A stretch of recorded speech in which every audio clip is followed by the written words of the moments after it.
Hey Tubbs, just to make sure I'm not Yeah. missing anything. Accomplishments: thwarted bank robbery, ran off apocalyptic cow, beat Ramrod Stewart, took down Disco Emperor's Hindy, killed Butt Kraken, foiled Elephantum's plans, defeated Harakuda, and Smegla Bank. Let me double check your list here. Make sure you're not missing anything. That sounds about right. I don't think we've done anything heroic since then, unless you count the charity thing.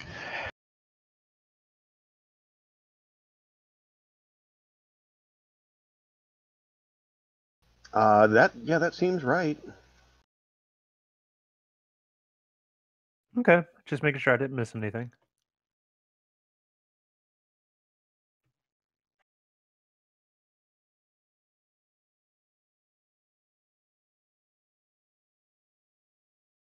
Okay. So are we all here? All diced up? Yeah. I think so. As dicey as I'm gonna get. We all have our beverages. Yep. Okay. Clear the throat. All right. So, without further ado, let's get into tonight's session. When last we left off, both Tyler Chen as Strikeout and Ricky P. Gherkins as Shota were deep in the depths of the Nuclear Particle Accelerator laboratory, specifically on the fifth floor, fifth basement level, not floor, where the human genome manipulation and recombination repository was, which also held some rather disturbing experiments kind of backlit from the glowing red goo of all the containers where the specimens were held. Was? The Human Genome Depository? Human Genome Manipulation and Recombination Repository. Yeah. And that is not to where... be confused with a suppository. Yeah, not a suppository, a repository. I really thought it would be awesome, though, if it was a human genome What about depository? Oh, God. I'm dead now. Human genome suppository. Okay, yeah. You put the suppository up your unmentionable spot, and it recombines your genes for you. Because it sounds to me like that goes hand in hand with a lobster scorpion baby. Well, maybe. But you did walk by a lobster scorpion baby that was suspended in a tank. Well, you thought it was suspended, like all the other things, and then it, sensing some movement nearby, woke up and burst through the glass of the container, latching on to Tyler Chen's nearby face, who was taking a peek at it. And attempting to reach over with its tail and stab him in the spine with its stinger whilst clamped onto his face by the ears and its lobster claws. Not cool. Not cool, man. Which point Shota took his katana and very cleanly cut said scorpion tail off, and then Tyler managed to bash the baby off his face with a bowling ball. Which was totally not risky at all. Meanwhile, the group's only telepath, Mr. Bits, had set foot in the Nuclear Particle Accelerator laboratory proper and promptly went comatose and neurologically non-responsive. Was medevaced back out to the Defenders of the City HQ, put into a quarantine after going... exhibiting some sort of burst effect that destroyed the examination room he was in. Marge Aaron, as Mother Nature, was called in as his backup contact, and was met with John Swanson, watched the video of what happened to the room, was led down to quarantine, and under her recognizance, released Mr. Bits back out into the wild. which point they geared up with some extremely expensive pieces of equipment, like they were going into Chernobyl or something, and got some $7,000 NBC suits each, or I think it was like 6,600, but anyway, whatever. Expensive was the point. I'm still hung up on the thought he's been rehabilitated and released back in the wild like some kind of dolphin. Yeah, just like, oh yeah, he's rehabilitated. A couple hours. That's all it needed. You're a dolphin, Mr. Bits. And then they went back to the Nuclear Particle Accelerator Research Laboratory and started retracing steps with what Tyler and Ricky had gone through just a few hours earlier, including trying to sweet talk the receptionist, Emily, who had already been attempted to be sweet talked by the previous group, and then getting fed up with her rather unhelpful attitude. Mother Nature grabbed her by the chair, shoved her through the 100-foot hallway, wheeling her still on said chair, and then left her spiraling down the ramp into the depths of the repository. The entire time she was screaming, this was really unnecessary. And that is where we left off, with Mr. Bits and Mother Nature up on the first sub-basement, trying to do something.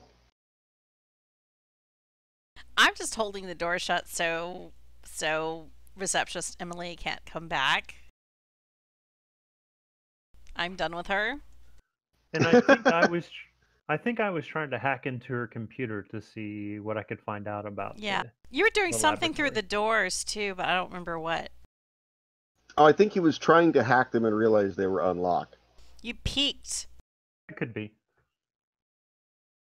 So, well, if there was a peak, honestly, I don't recall. So, we'll just go with, well, maybe there was, maybe there wasn't. We'll The see whole where he point wants of to go now. shoving the receptionist out of the room was to open up access to her workstation.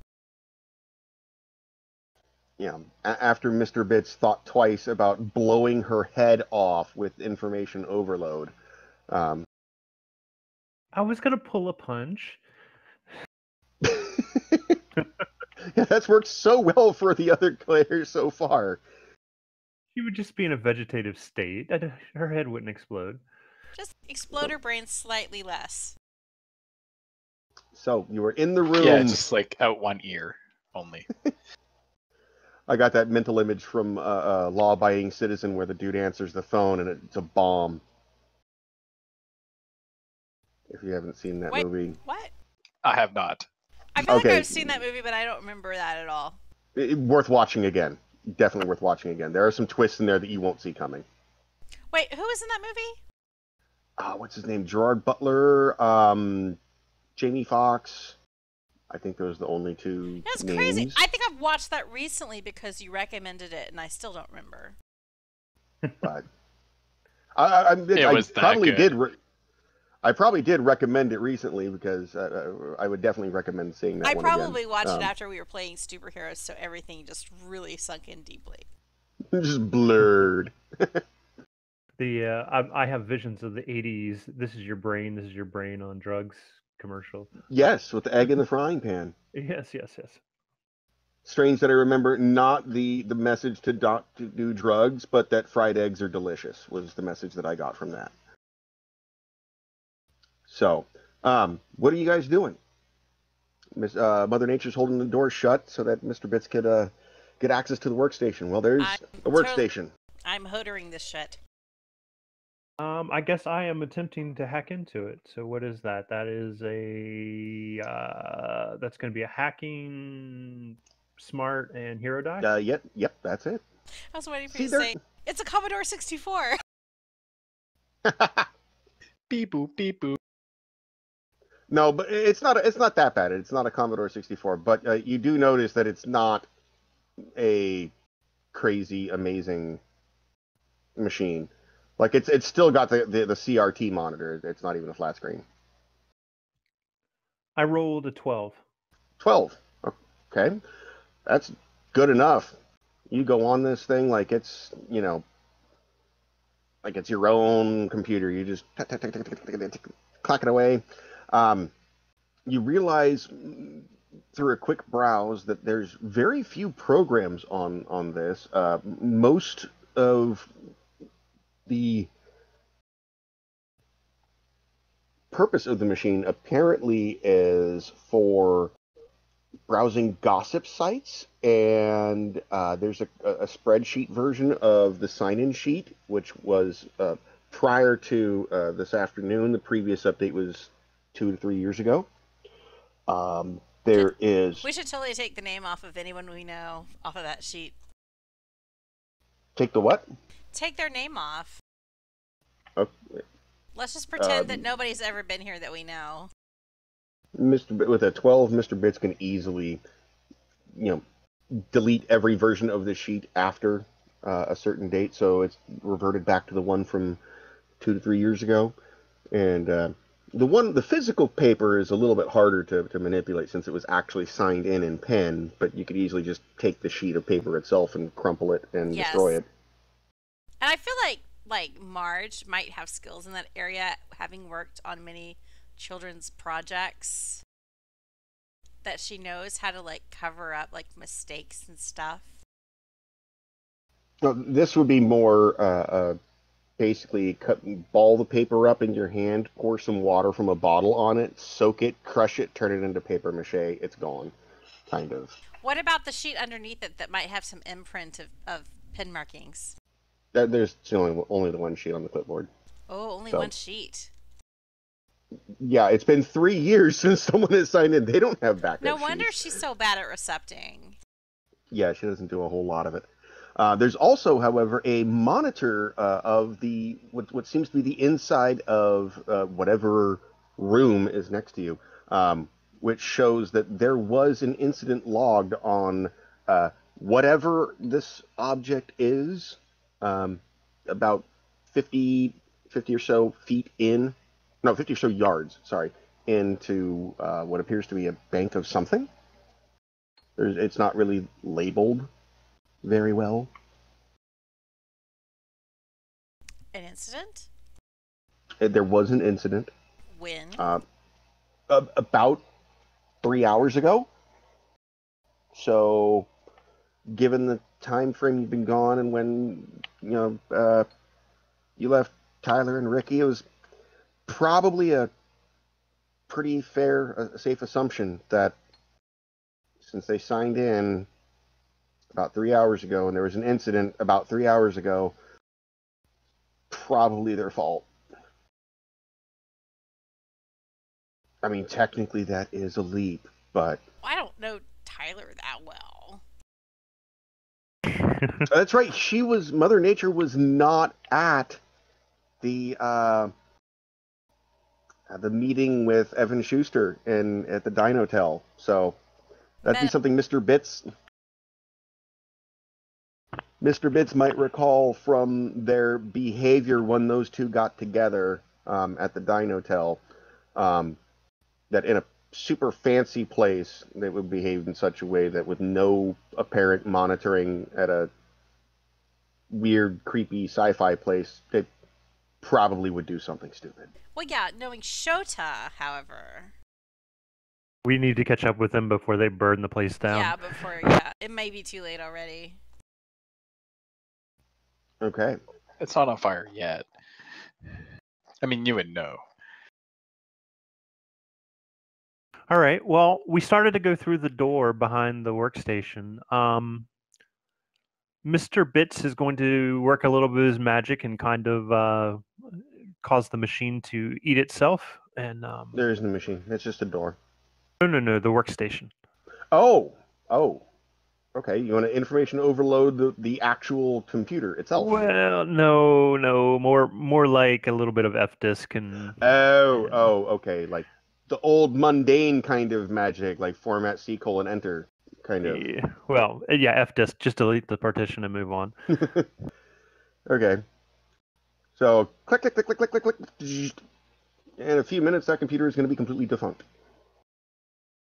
Okay, and let's I guess work our way over to the door and start heading down that hallway. We think we got a little ways down the hallway before Mother Nature started pushing the receptionist. Well, just to remind everyone, for the first level or first sub basement in this place, there was the main central spiraling staircase or spiraling ramp, not a staircase. The door after the first door, it was 100-foot long hallway, which you don't know this, but Ricky and Tyler took probably 40 minutes traversing. I just had to bring that up because it's hilarious to me. Walk down the 100-foot hallway, open another door, not secured, to the reception area. To the right of her desk, as you're coming into the door, there's her desk.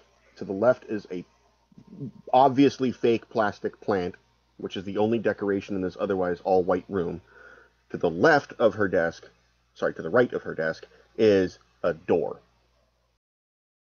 which is Okay, not and I locked. think that's the door we started to go down the other night. So after So, destroying Mother her Nature, computer, do we want to head down that direction? I think. Well, just to make sure they aren't there, and if they aren't there, then let's move on. Okay. So I go and open the door that's open. okay, you open the door. This leads to what is disturbingly silent for a room. There's sonic padding, or sorry, not sonic padding, acoustic padding and waffling all over, very, very thick, all over the walls, the ceiling, and the floor. You're kind of walking across it. If you remember those old eggshell bed mattresses from the late 80s and early 90s, that's basically what you're walking on, except it's a thicker foam rubber. On the other side is a door, another door. This is only about a 6-foot hall. It's very short, but its purpose is clearly to be a sound lock, like an airlock, but for sound. And someone has clearly fucked up the handle on the other side of the door because there's sword marks and gashes and blasts in it. Yeah, I think the guys have been this way. All right. Any Go signs ahead. of fire? Fire? No.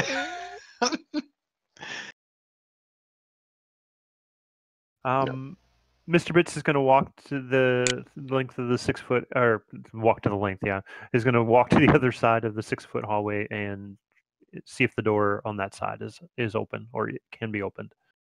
It can be open. You kind of have to like monkey the handle a little bit. I mean, it's a push bar style if you remember from any school or commercial establishment.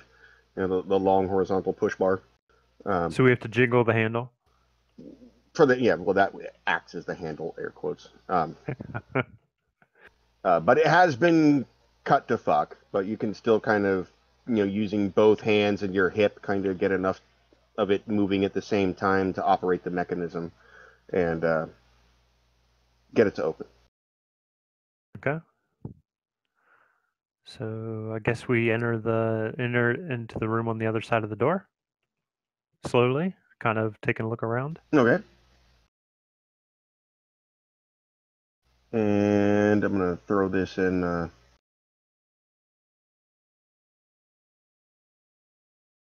Discord. Actually, no. Are we recording tonight? We are. Okay. Well, then I'll throw this in the whiteboard.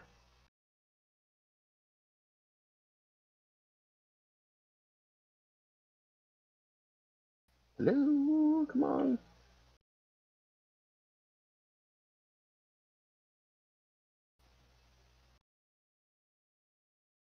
It does not want to paste.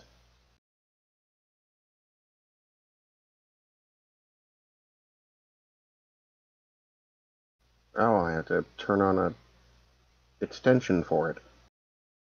Oh. Oh, come on. Let me do it without it.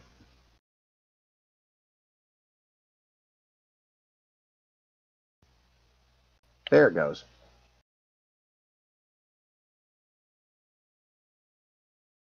Okay, so yeah, one of those, you've seen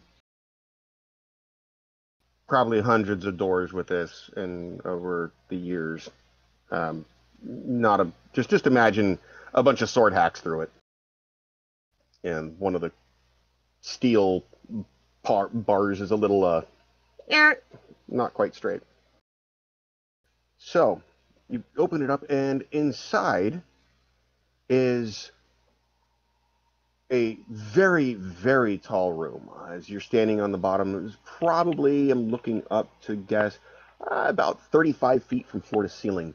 And in it is row after row after row of loudly humming machines, which, Mr. Bits, you instantly recognize to be servers. This is a massive, massive library of data servers. And as you look to the left and look to the right, there are hundreds and hundreds of rows, each one about 100 yards long. It's like, imagine if you were inside a Costco filled with nothing but servers. An immaculately clean room with a very loud, which you kind of start feeling your NBC suits vibrating a little bit from it as they're all seemingly in sync. And yeah, just hundreds and hundreds of servers. As you take a look, you notice that none of them are marked in any visible fashion with any letters at all.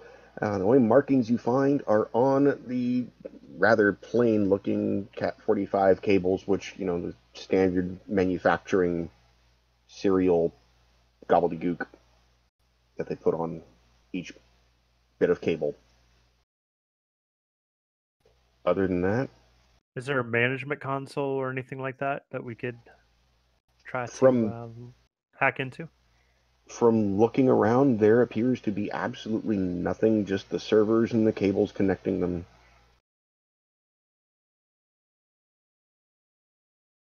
Are there any doors in the room other than the one we just came through?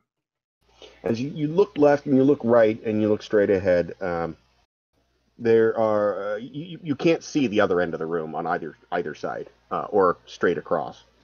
This is a obscenely huge room. Taking a few minutes to walk in either direction, both left and right from the starting point, there seems to be nothing to indicate any sort of consoles or interface mechanisms other than the one that you just deleted out in the reception area.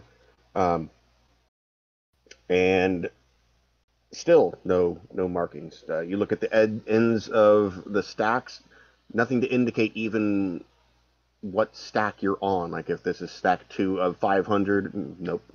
And No markings whatsoever. There's no sign that there's any trunk of cables that lead beyond this room. You would imagine that they're going somewhere, but as far as a quick observation, actually, if you want, you can both go ahead and make a smart plus perception check to see if you want to try and determine where the cables appear to be going.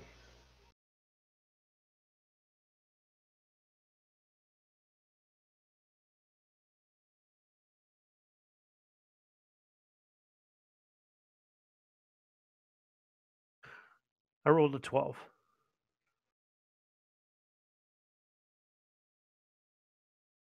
I rolled an 8. All right, Mr. Bits.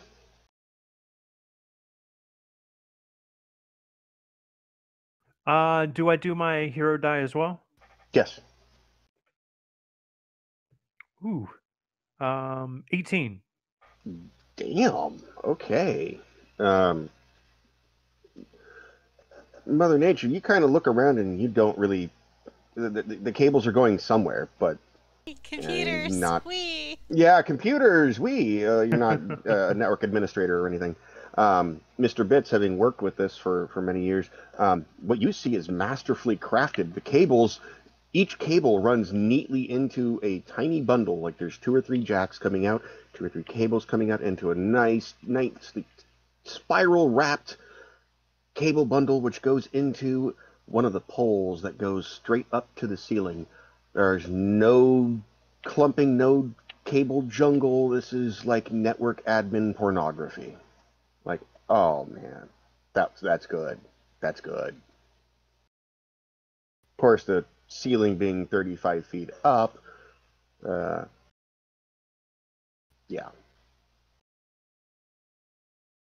Okay. I guess we probably should walk to the other end since it's such a large room, just to see if there's any doors or anything on the far end.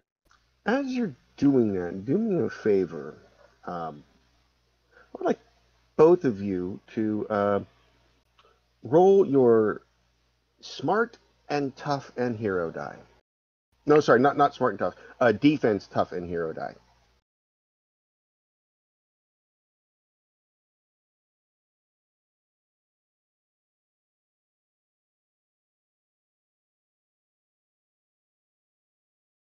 $15. Okay, 15.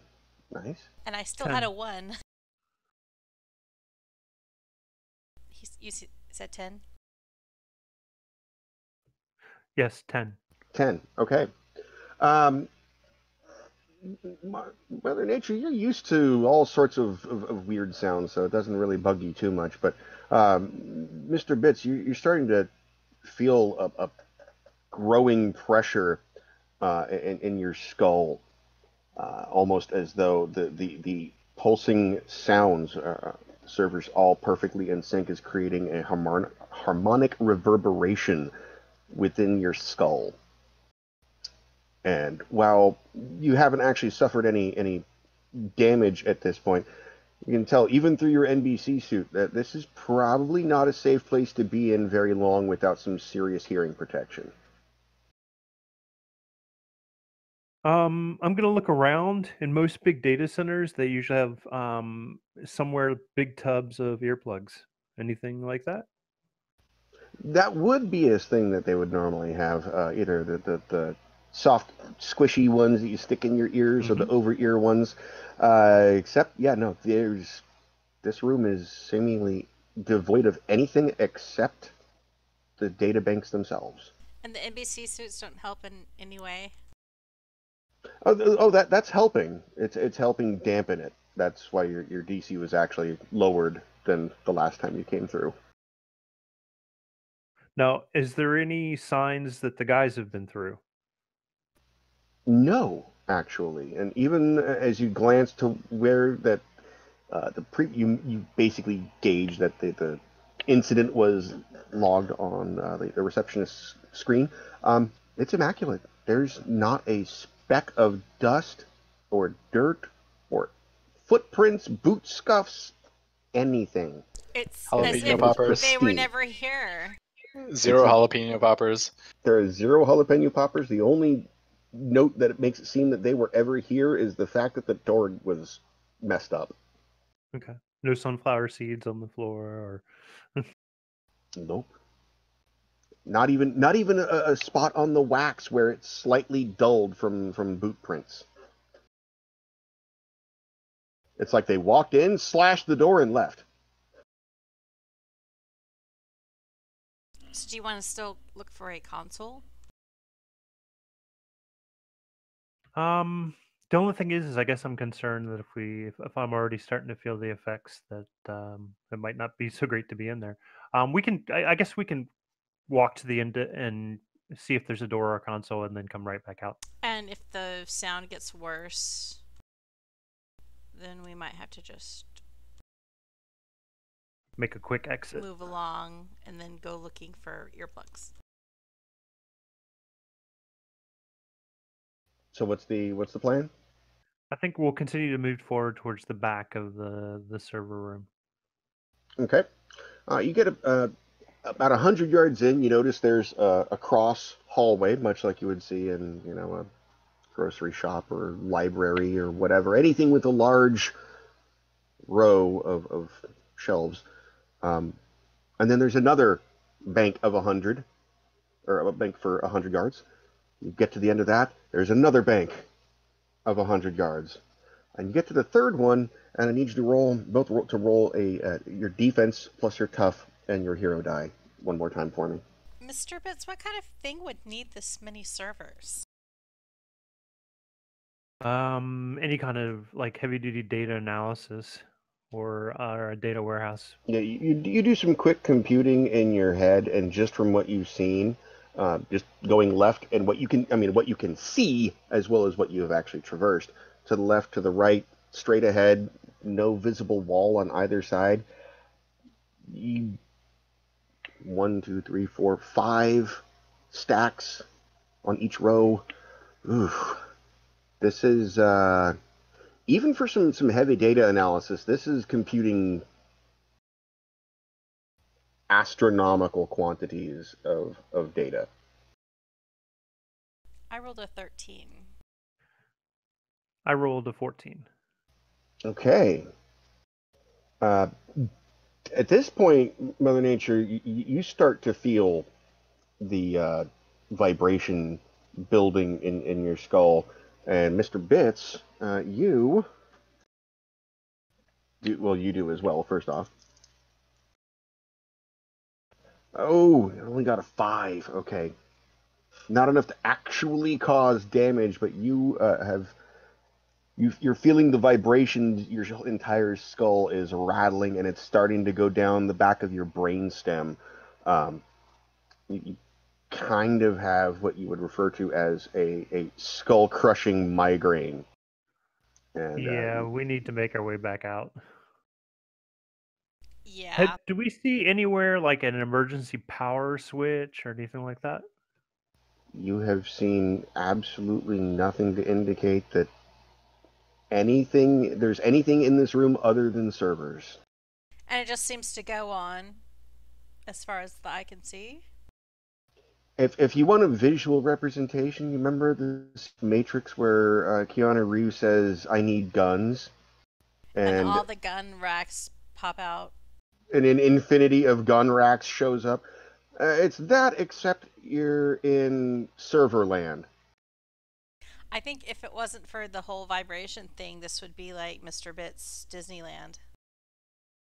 Oh, absolutely. And his phone wasn't scrambled, so he could get in to do something.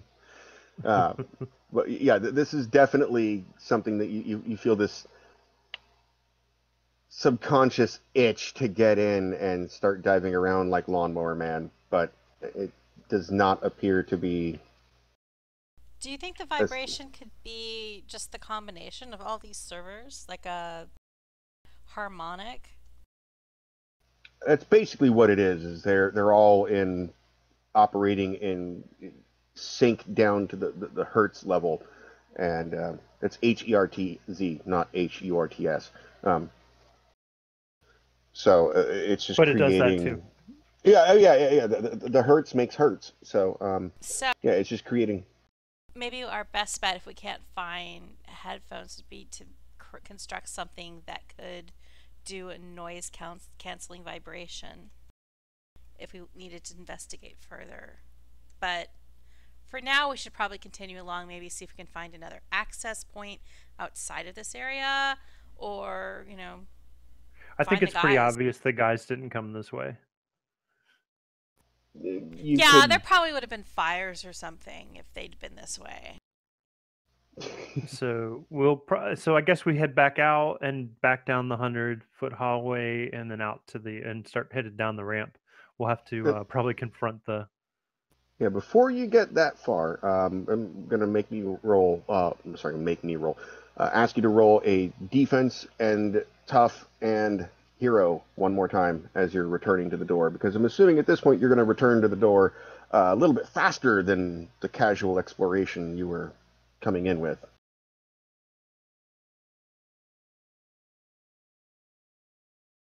11. All right, so that's 2 for Mother Nature.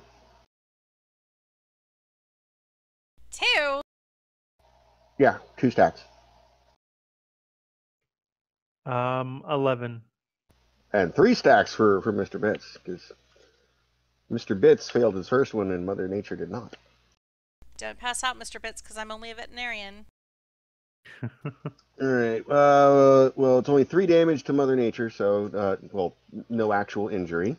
And Low numbers, low ooh, numbers. that's gonna sting. That's gonna sting. That's a 10 actually to Mr. Bits. So you start feeling uh, what was already a skull-crushing headache feels as though it's rattling your brain around to the point where you're kind of stumbling, and Mother Nature grabs your hand and starts pulling you along, and just kind of blindly stomping after her as you're basically getting a concussion repeatedly from the vibrations in So your skull. he takes a Did I rank of take a injury. rank of damage? That is 1 to injury rank. Yes, that was 10 damage total. Was Bert all healed up when we left the Defenders HQ? As far as I have my notes, he was at he had one injury level already, so it was at 5 left, and just Arg. suffered another one, so it's 4 left. Um, Can although I I, had to double check with once we get out, can I try to first aid him? he's not low enough for first aid. First aid is triaging for critical injuries to get them Okay. out of down and out, not for higher level stuff. Although my notes here, this may be old.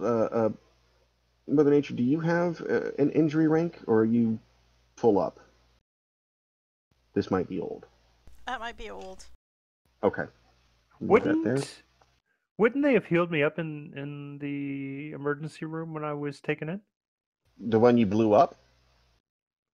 Okay, good point. um, I thought it was worth an ask. yeah, it's worth a shot. Worth a shot. And actually, as I recall, that's what almost slipped there. Actually, no, I didn't have to slip because that was in the narrative that everyone was listening to. That's actually what caused your injury rank was the detonation. I don't think we've gotten anything since. At least Marge hasn't been in any situations for a couple days. Yeah, I don't think so. Tyler had one rank of injury though. Tyler, okay, he did. I thought Scorpion had gotten to him. All right, so I'll note that. And Shota, I believe, is also pristine. Yes. Okay. Of course. Somehow. Of course he's pristine. Okay, so bookkeeping is taken up. You make it back to the sound lock and slam the door. Because, yeah, by the time you're getting there, the reverberation is almost at a deafening level, and both of you your skin's starting to go numb, and you're starting to feel your bones rattle. Just from the reverberation. And as soon as you slam the door to the sound lock, the sudden and instantaneous absence of all noise, except for your own panting breath, is actually kind of stunning. Just, you go from a deafening reverberation and cacophony to... So they've obviously got some kind of harmonics going on here in this hallway. And they're well aware of it. So can we... Is there any way to detect a device within the hallway that's responsible for canceling noise? Just the soundproofing that's around. That's all? Okay.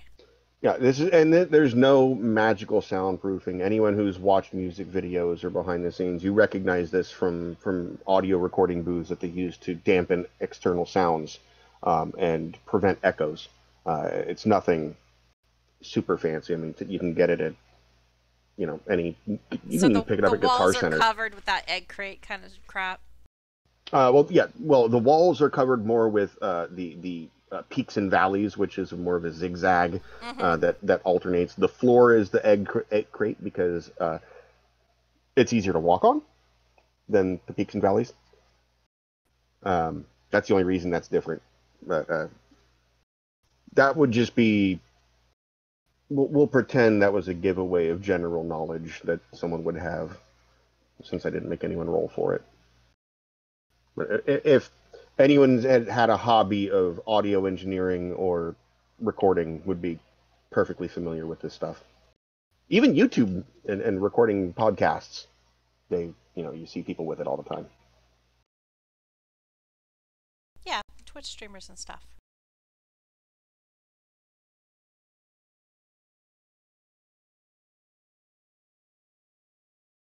All right, so we go back out to the reception area and then back out to the ramp. Okay. If we see receptionist Emily, this time we'll just shove her up the ramp.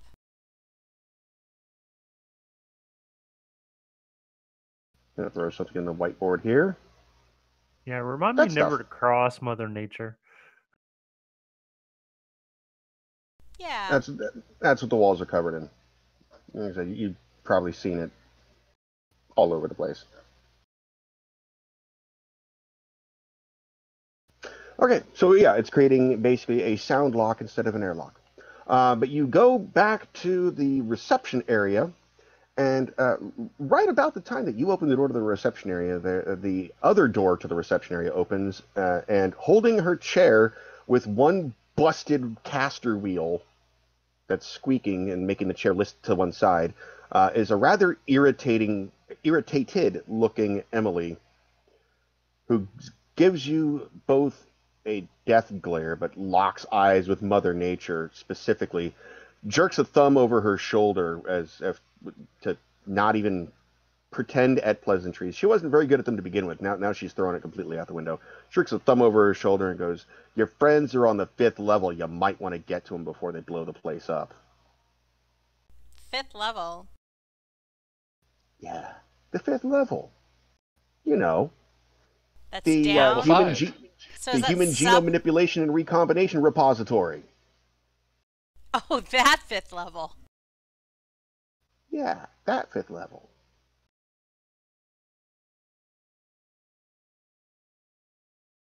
All right, so I guess down we go. Mm-hmm. Is there any way we can accidentally trip her on our way out?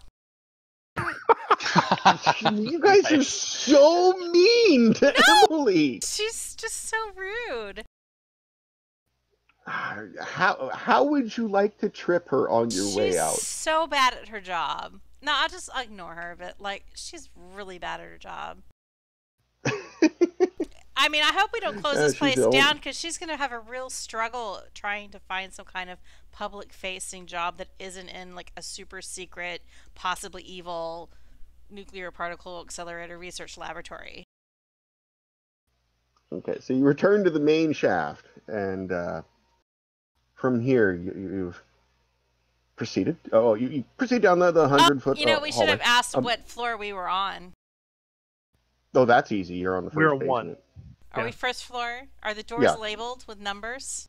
Well, no, but you've gone. You came into the main shaft and went down one door. So This might be some kind of crazy UK numbering or something. Like, it might have started at 0. well, no. In this case, there's nothing crazy. However, We're basically in the pit. maybe.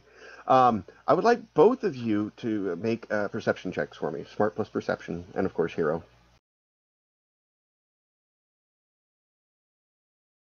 For those listening at home, the hero die represents a hero's ability or a villain's ability to just be generally awesome at everything, and increases with their level. So they get to roll it on everything except damage. I have a 15. 16. 15, 16, great! I was feeling really good about my roll up until Mr. Fitz did better. Well, you guys look around and you notice as you're going back out the hallway, the previous time, Mother Nature, you didn't pay attention because you were in a rush shoving Emily down the ramp and then stomping back in. But the light bulb that Mr. Bits took down and set on the floor to see what would happen to it has been reinstalled. Oh, that Emily. And then you get back to the central shaft.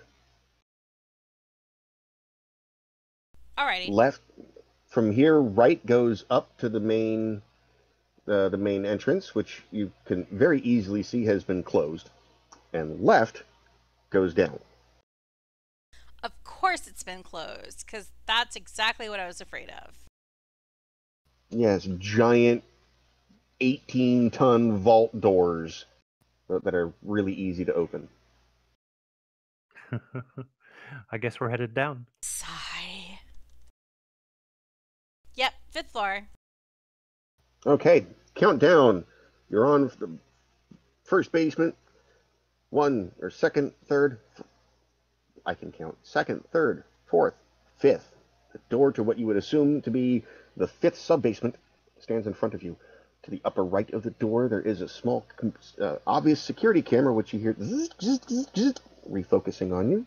And as it does, the light next to the door, there's a little key card reader, which you don't have a key card for, and the red light blinks green, and you hear a clink from the door. That's not ominous. It's like we're expected, and I don't like that.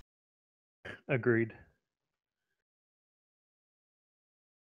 I mean, best case scenario, that means that possibly the guys are inside and in control of whatever the opening mechanism is. But if that was the case, why are they even here? Or maybe the receptionist is laying a trap for us. Yeah.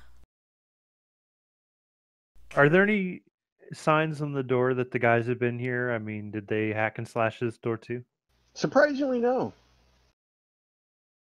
It looks like a door. You know what? We've been overthinking this a good bit. And this is probably going to be the time that if we aren't cautious, it probably bites us. But I say let's just go ahead and go in.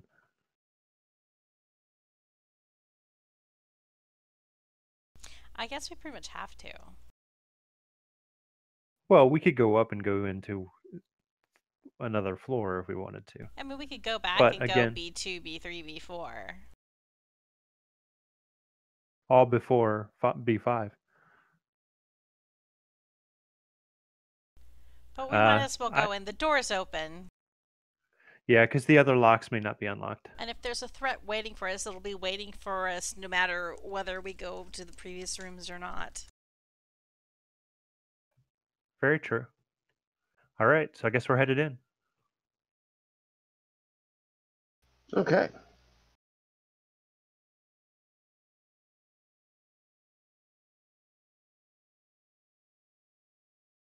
So, you have entered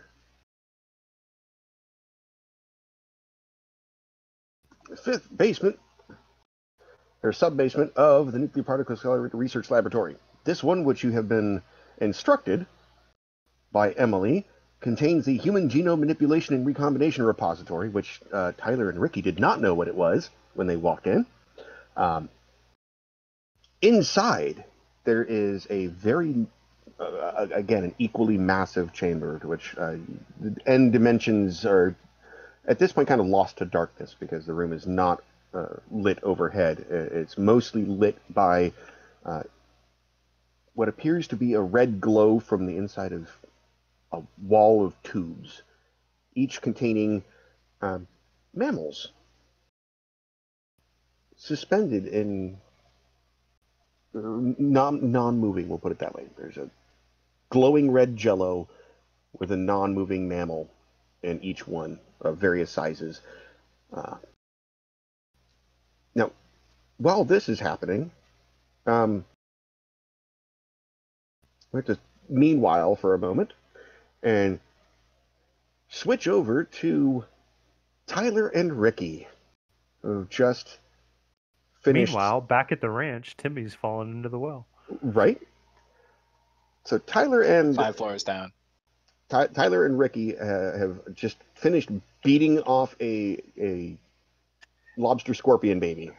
We beat them off again this time. Beat it off with a ball. Dude.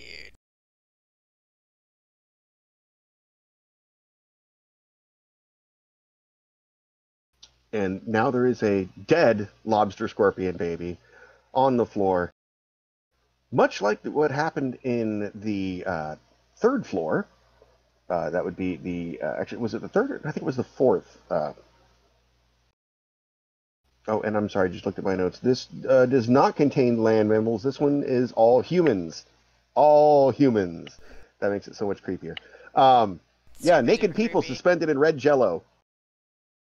That's so much better. Yes, I believe it was the marine life genome tube, the ones where the fish and cephalopods were suspended in blue goo, where you guys picked one up off the table and threw it, and it smashed on the floor, spattering the goo everywhere. Much as the same on this floor. And it was You see little tiny. was it the Sorry. was it the plant room where I put a jalapeno popper in one of the tubes? Yes, and Swiss chard specifically.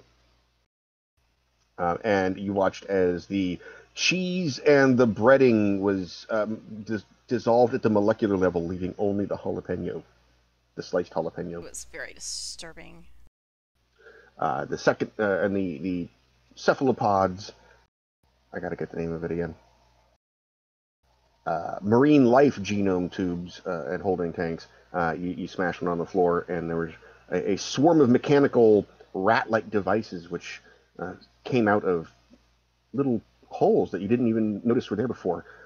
In this case, they do the same thing. Swarm over the mess, pick up the little pieces, sweeping it up, sucking up the goo into these. Apparently, they have some sort of vacuum holding tanks on them, and within seconds, the lobster scorpion baby and its destroyed tube are whisked away by these trash controlling robot rodents, and the little holes in the wall where they came from slip shut. So the only evidence that anything happened is there's a little bit of blood on Shota's katana.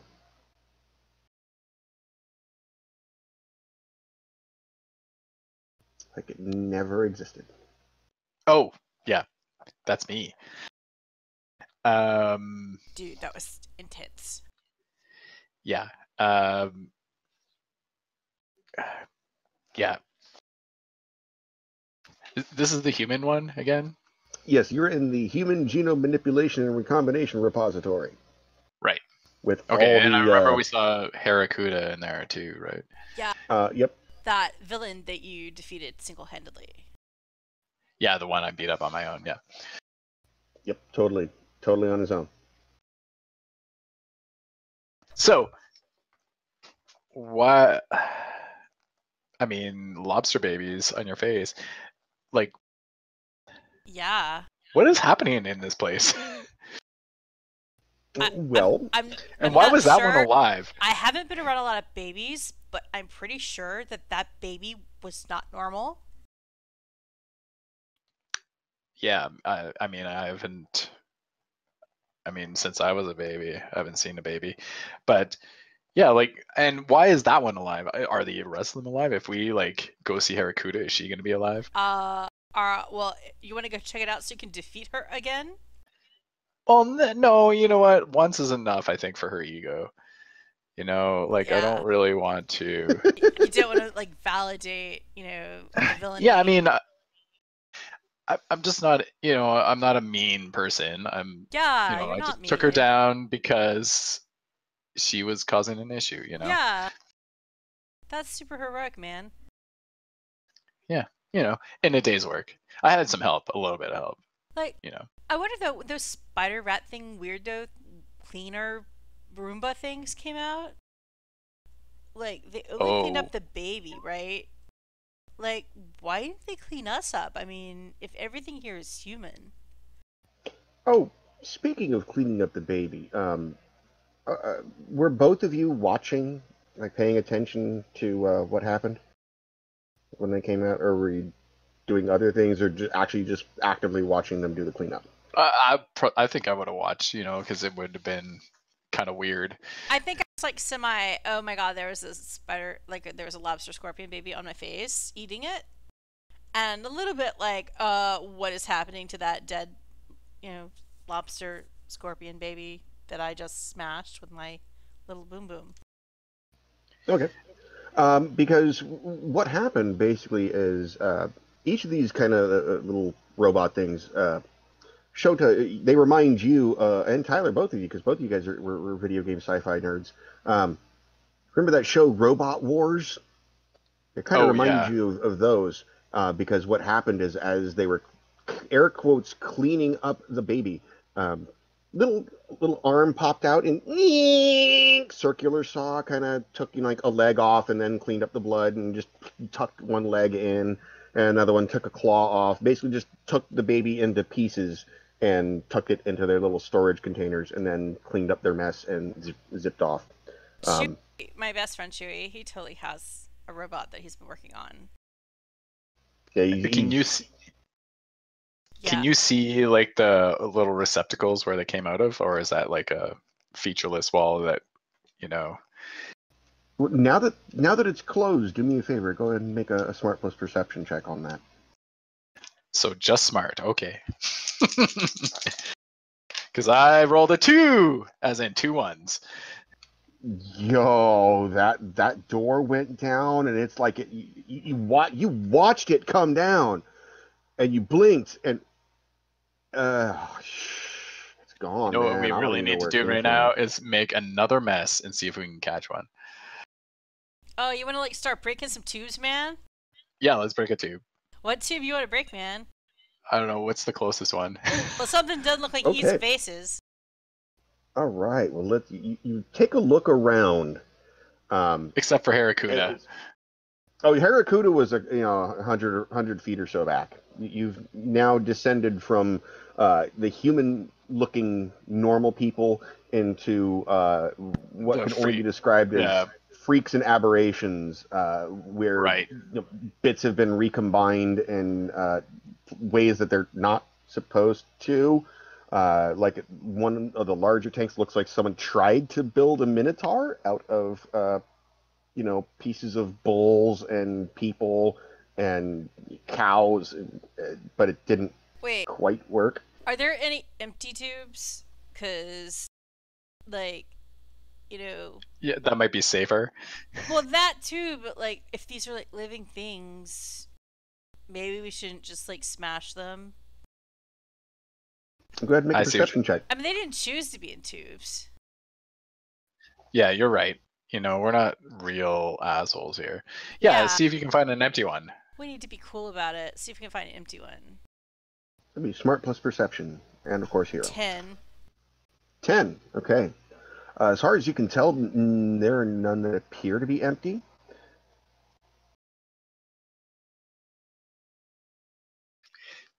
Can you sacrifice a jalapeno popper? I know this is a tough ask, but...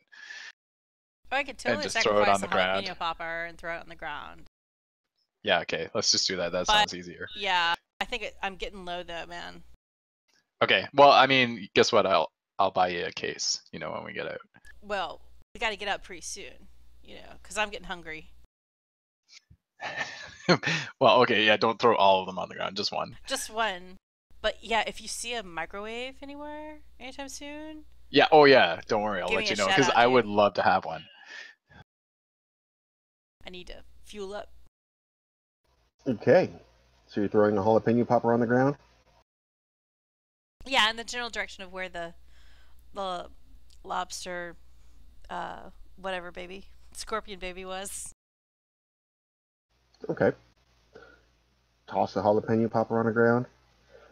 Takes about 15 to 20 seconds for anything to happen. And then one little rat kind of, with almost depressing,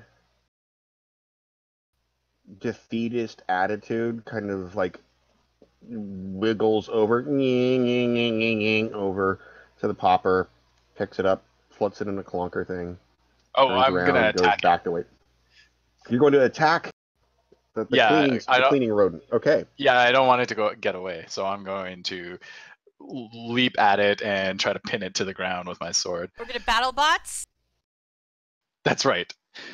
I hope it doesn't hurt me. It might, but we'll see what happens. Okay. Well, since the cleaning robot is completely unprepared for this turn of events, you get your first one off, no problem. Go ahead and roll your offense plus your weapon. Are you going to use the super flashy weapon skills to do something flashy and increase the damage? Well, I mainly just want to like I said, try to kind of stab through it to try and pin it to the ground so it can't move. I know it's a robot, so it probably won't, blow up. Maybe I'll call that super flashy. That's a little more than a regular sword attack. So offense, super flashy weapon skills, and your hero. Against the cleaning rodent. Oh, well, I'm really not rolling well, but that is a 9 against a robot, I guess. So Well, I would hope that a your cleaning roll. robot. Yeah, I would hope that your roll beat what it got on 2d4. So Oh, actually, less than 2d4 because it was caught by surprise. It wouldn't get a defensive action, just defense roll. So it's 3. yes. Okay, So that's and then damage. now bear in mind with the difference of 6, you're already going to do 6 damage to it. And Well, I mean, if it stops, if it stops operating, it stops operating. But I want to get a good look at it. That's the main objective here. Okay, so you're not going to pull any damage. You're going to let it have it. Okay, maybe I'll pull the damage. That's what I mean, because right now Let you're already at 6. You're already at 6. You can then roll, I believe it was a D10 for your katana plus the super flashy weapon skill. I mean, you don't want to leave a robot angry man. You know, Okay, you do know this at least You're has right. a bone saw. At Yeah. least. Okay. You know what? I'm gonna hit it as if. Yeah. I'm just gonna roll full damage. Okay. It was 7 plus 6, so 13. 13. You, with the precision of an ancient Japanese samurai, you take your katana out, shing, leap forward, take it point down, and bisect it, taking the robot head off cleanly, and it goes without actually destroying any of the rodent itself.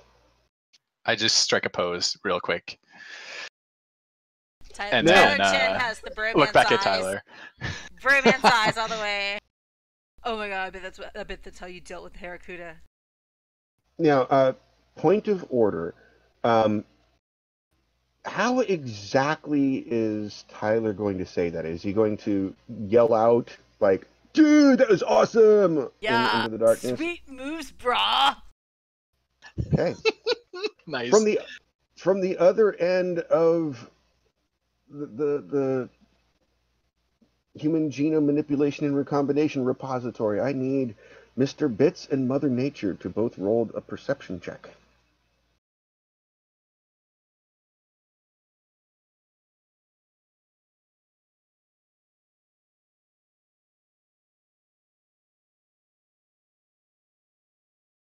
Wait, is it smart perception and hero? Yes, sorry, smart perception and hero. Sorry. It's like moving from one character to another, like the numbers just with them having different dices, different die. Ooh, I am happy you gave me the tip on the pencil. I rolled You already rolled 17. an 18. You rolled a 17. Jesus, you're on fire, dude. Yeah. I just rolled for all those are bad fucking rolls and awesome. bugs. I rolled a 13. Okay. It's not difficult, but in the distance, you hear what sounds like a high-pitched whirring, and then silence. And then a more definitive sound of a sword piercing metal, shink! And then the distinctive sound of Tyler going, "Dude, sweet moves, brah," about 150 yards ahead of you in the darkness. Now, because of the dim lighting, you can only see about 60 feet or so, because it seems like everything's only lit by the glow of the tubes and there's no overhead. But you can hear ahead of you at least one of your party members. I think we're in the I know, right? So, let's start moving forward. Cautiously, but Cautiously. moving forward. Because we're hearing weapons. I don't know if does that sound like they're in peril? Does it sound like they're cool? I mean, 50% is dangerous because the sound of weapons. The other 50% sounds very happy and unconcerned. With your rolls, you can. It's shing, sweet moves, then silence. So there's no continuation of any sort of combat sounds. It sounded more exultatory. We should probably still be cautious. Now, from the other end of the room, and I'm going to drive Bonnie nuts with this. Tyler and Ricky, I need you two. Sorry, you're not. You're in superhero forms. Strikeout and Shota, I need you two to roll perception checks. Smart plus perception and hero. 7. 10. Both are good enough. After your sweet moves, brah, a few seconds later, you're trying to take a look at this this robot rodent, and from behind you, you hear these clump, clump, clump, clump, heavy, rhythmic footfalls coming from where you guys came as you approached the lobster scorpion baby. Oh, dude. I think your robot has a mom. I'll slice that one too. Who goes there? Are you calling that out into the darkness? Yeah, I'm just gonna yell that out. Yeah. Okay. Mother Nature and Mr. Bits, you hear Shota shout out, "Who goes there?" And it seems like he's striking a pose. You just know he is. There's nothing to it. Now, bear in mind, you two are approaching in a dark area in a creepy laboratory in NBC suits where they have no idea who you are. That may register into one of your brains. So, like, why don't we call out... I mean, once we get within, like, say, 50 yards or so... I mean, how far away when we actually have any kind of visual, it being dark? About 60 feet. You could make out shapes. You could see them a little more clearly at about 45 feet. I mean, like, as soon as we can, like, see that, like, there's nothing between us and them, we would call out and identify ourselves. Just these strange weirdo vats with strange things in it that Marge is probably upset about. Especially if she sees anything that's like a lobster scorpion baby, she's not going to be happy about that. Oh, this is extremely distressing for Marge as you're approaching. You're watching all manner of humans of various ethnicities, genders, and countries of origin, from all manner of ages, from infant all the way up through seems extreme elderly. And then as you get past the last wave of what seems to be an age bracket, then it starts getting into the weird things. People that what may have had normal deformities, and then start to get into abnormal deformities, like an extra eyeball in their head, hooves. This is so unethical to Marge, and she really wishes she had tripped the receptionist now. Yeah. Now they're all in red jelly? What appears to be red goop, yes. Cherry jello? It appears to be a gel of some kind, just as you look into it from the thickness. It does not have, like as you're looking at an aquarium, you would see ripples of the liquid moving around. It appears to be stable. Do we see Aerotrachos? Oh, nice. We should be so lucky. No, there's no Harry yet. But as you're approaching, you call out to each other and reunite with the full party of the Shinies, with Strikeout, Shota, Mr. Bits, and Mother Nature, standing over the corpse of what they know to be a robot cleaning rodent. I think I got that right. Marge wants to get to this goop and take a sample. Okay. Oh, I wouldn't touch it. I have, like, gloves and stuff on. All I know is we opened one up and it was not good. Speaking of which, Speaking of which, your left hand, which has been numb from the ring finger and pinky finger all the way down to the elbow, the entire lower half of your hand, Yep. it seems to have expanded to include your middle finger. And so you can still move it. Oh, the numbness is getting... But the numbness appears to be expanding upwards. Something happened to your hand? Yeah, I put my hand on the ground and stomp on my pinky finger. Look, guys, I can't even feel it. Can I, like, examine? Can Marge examine it? Sure. Do you have medicine? I have first aid. First aid. And I have science. And you have science. Okay, let me just double check something real quick. I don't remember if I actually had science as a separate skill. Or not science, medicine as a separate skill. I don't think you did. I don't think I did, because we had this conversation last time, I think. Yeah, because I probably would have taken it if you had. Yeah, first aid and science. Okay, so you could use either one. Yeah, they're the same for me. To examine. That plus smart and hero. Yes.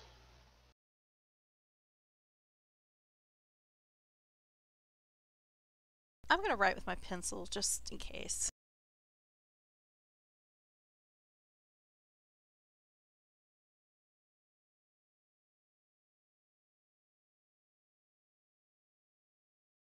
Yeah. Okay, 15. Okay. As you're basically doing a rudimentary exam of motor functions, mobility, his ability to open and close his hand, squeeze, basic nerve operations.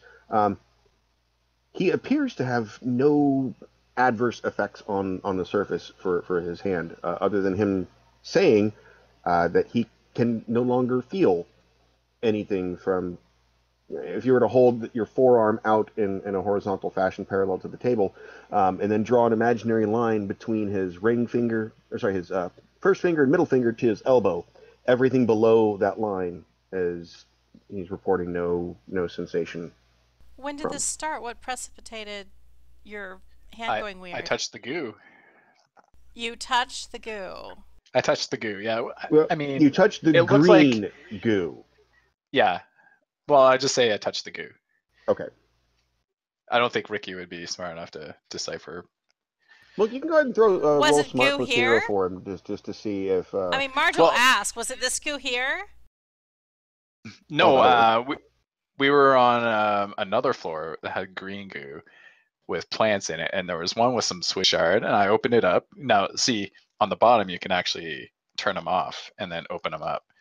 And I put my finger in there, just a little dab of the pinky, and it was not a good thing to do. Which room and now was my this? hand's gone numb. This was a couple of floors up. B2? B3? Yeah, I think, we were going for full completion, 100% map explored. All the exploration rewards. Yeah, exactly. You would recall that the plant floor was the plant genome repository was the B2. Yeah. Oh boy. Because you have video game map recollection. Yeah. I think we do need to get a sample, but of that type, just in case we need to analyze it to figure out what is wrong with your hand. When we get back to HQ, I might want to take a tissue sample. Sure. I mean, this place is a regular zoo. We got plants, and then I think it was animals, and then fish, something like that. And now we're in this weird... Did you guys know Harakuda is in this freaking room right now? What? Harakuda is in one of these red tubes. And I start walking over in that direction. I walk over to that in that direction to show them. Are these things alive? Funny you should ask. We thought they weren't, or kind of suspended, but then one of them burst out, some sort of baby scorpion lobster-like thing, and attacked Tyler in the face. we took care of it, of course. Then, so I mean, you might have seen the robot that I chopped up. Robots came up and cleaned it all up. So then we chopped up a robot to see what that one was about. This is so wrong in so many ways. Yeah, I could see how you would say that. I mean, what? Are they trying to reanimate Harakuda? I don't know. I mean, that would be a bad thing to do. Like, who in the right mind would bring her back? I would say we should destroy her pod. Well, but maybe, from what but you described, if we open it, just cleaning she might it be up alive. and making it. Well, we could take care of that. I mean, she doesn't have any hostages. She has no buildings to jump off of. Well, true. Mr. Bits has been suspiciously quiet this period. We will assume that we will assume that Shota has run back 100 feet or so to point out Harakuda's tube. Yeah. So in our, we're, Tyler and I have been making our way through every floor, checking out everything, and testing where we can. So the plant room, we touched the goo, which was a mistake again. So we did not touch any other goos after that. But we did open the one up in the plant room and closed it back up and turned it back on. Nothing seemed to change. And then we put a jalapeno popper in one, and it dissolved the bread and the cheese, but left the jalapeno. And you do recall that also on the light panel on the front, that one of them changed colors, but you don't. It wasn't labeled. It just went. And Tyler, he remembers reading something, right? Yeah.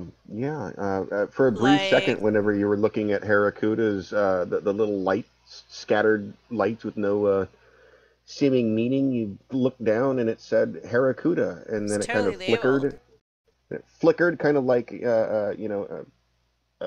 data signal that wasn't supposed to be there, and blip, went back to regular lights when you blinked. So Tyler's going to wander around and start reading the label, see if he can read any more labels on anything. Meanwhile, Mother Nature is reasoning that this is a DNA repository, and she's kind of gone full circle, and she's like, she thinks, she has this strong urge to destroy Harakuda because she has bad feelings in that direction. But if this is a DNA repository, that just means that they probably have her DNA somewhere, doesn't it? And that they'll just be able to regrow another Harakuda. Oh, so that's what it is. They're growing a new one. She wouldn't even know us, or maybe her history. I don't know. I don't know how that shit works, really. Do DNA keep memories? As a reminder to Shota, one floor or two floors above. Did we see the damage on her? I forgot if we had seen that she had like she still had battle scars. Oh, I totally forgot. And Tyler's like, oh, there's this creature that like Shota completely destroyed called the Butt Kraken. He took it out all by himself, and it's up there too. It's up in the marine section. Right. Yes, the Butt Kraken is also here. Wow, Shota is such a hero. I mean, single-handedly fighting Butt Kraken and Harakuda all by himself. Thank you. But yeah, the Butt Kraken is here. And the Butt Kraken does show all of its battle damage. You didn't really tell on Harakuda, or you didn't look close enough, I should say, to see if there was damage on Harakuda. Right. Previously. Well, if Marge is looking now, does she see damage on Harakuda? That will actually take a little bit, because you're looking through Jello at a villain who is notorious for not showing the effects of physical damage, as heroes aren't. Bitch. Well, you guys are the same way. Well, you guys are the same way. You'll get blown, a grenade will go off and blow you through a brick wall, and there'll be like a little bruise and a trickle of blood in one corner of your lip. Are there no signs of thunderbolt damage? Anyone who would like to examine Harakuda's personage for signs of battle injury, except for Tyler, because no, Tyler can. Tyler doesn't know anything. I'm doesn't know fine what to with look Tyler for, not like, because Tyler's clueless. He's like, oh, she's got a lot of hair. Okay, then everyone else can roll a smart plus first aid, or smart plus perception, whichever you choose. I'm not even gonna roll because I'm useless. I'm like, I'll be right back, and I'm gonna run and grab my bisected robot and bring it back. Okay. So you left the bisect. Okay, you rolled a 7. Marge rolled 12. 12. Okay, that's good to know. But Shota, you left the bisected robot with the group as they walked to find Harakuda. You go back, your bisected robot is no longer there. Fuck, I forgot about that. Shit. It has already been cleaned up. Damn it. I'm not giving you another popper, dude. I know. I deserve it. Running low and they're yeah, getting the cold. popper has been cleaned up too. So you turn back to Mother Nature has discerned that while subtle, as would be the nature of a hero or a villain, you do see there are some breaks in lividity, there are some signs of battle damage on her person. Okay, well, there's a whiplash of feelings going on here, because like, if that's a sign that they've actually taken her body and are doing something with it, then that makes Mother Nature want to just destroy this tube all over again. You did also recall that Tyler said that they have the butt kraken upstairs, like the entire humongoloid, 200-foot long with tentacles and everything butt kraken. You don't know what condition it's in, though. He didn't. We need to destroy these things before they can come be unleashed upon us again, upon the city. Yeah, I think, and I'm panting because I ran back. This whole place needs to go down. When we came into this 5th floor thing, did the ramp still go down? Yes, it continued down further. One other thing that everyone has noticed is the only other human that you have seen, or I shouldn't say human, only other individual you have seen that wasn't in a tube was Emily. There's been no workbenches, no signs, no clipboards, no workstations, no computers, other than the one that Mr. Bitts deleted. I say we check one more floor, and if nobody's there, then she might actually be the mastermind. Yeah, did you guys met her, obviously? She's terrible. Right? I mean, I would totally believe it if she's like a big bad villain. And working for this place, I mean, even if she's a janitor on the Death Star, that is not, this is obviously a terrible, unethical place where bad things are happening. Right, guilty by association, obviously. And if she was aware that you guys were on this floor, so if she's aware of that much about this facility, then she's got to be aware of what's going on here. What I need everyone to do at this point is everybody, including Showtub, even though he doesn't have the skill, roll smart plus perception for me. And of course, hero. Yep. 6.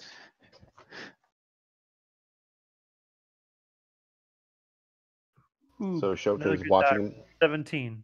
17, damn. Tyler is 8.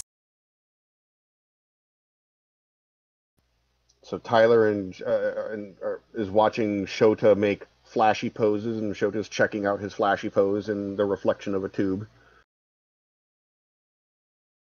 And Mother Nature is, what is math? 12. 12. Okay. Mr. Bits, as you're looking, they're jibber jabbering and talking points. Mother Nature is examining Harakuda's body suspended in the gel quite deeply. What you notice, you're just kind of looking around the room itself and taking in particulars. And what you see, though, is about 100 yards back, further in, the whole rest of the room is dark and lit only by the glow from these tubes, except there's a glint. And kind of trying to squint in the darkness and focus on it, there's an actual light, like an incandescent light bulb, the reflection of it, all the way towards the back. Almost as though there's another room which actually has the lights on and it's kind of spilling out and reflecting off a tube. Okay, I communicate this to the team that it looks like there may be another room with a light on. Maybe there's someone back there. So I head back in that direction. Okay.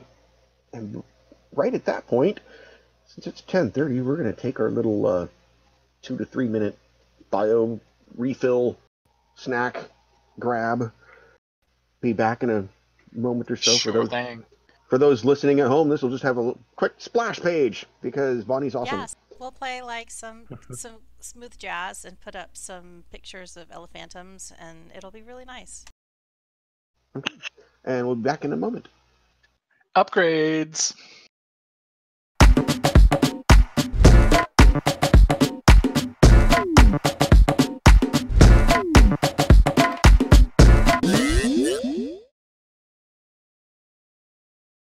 Back.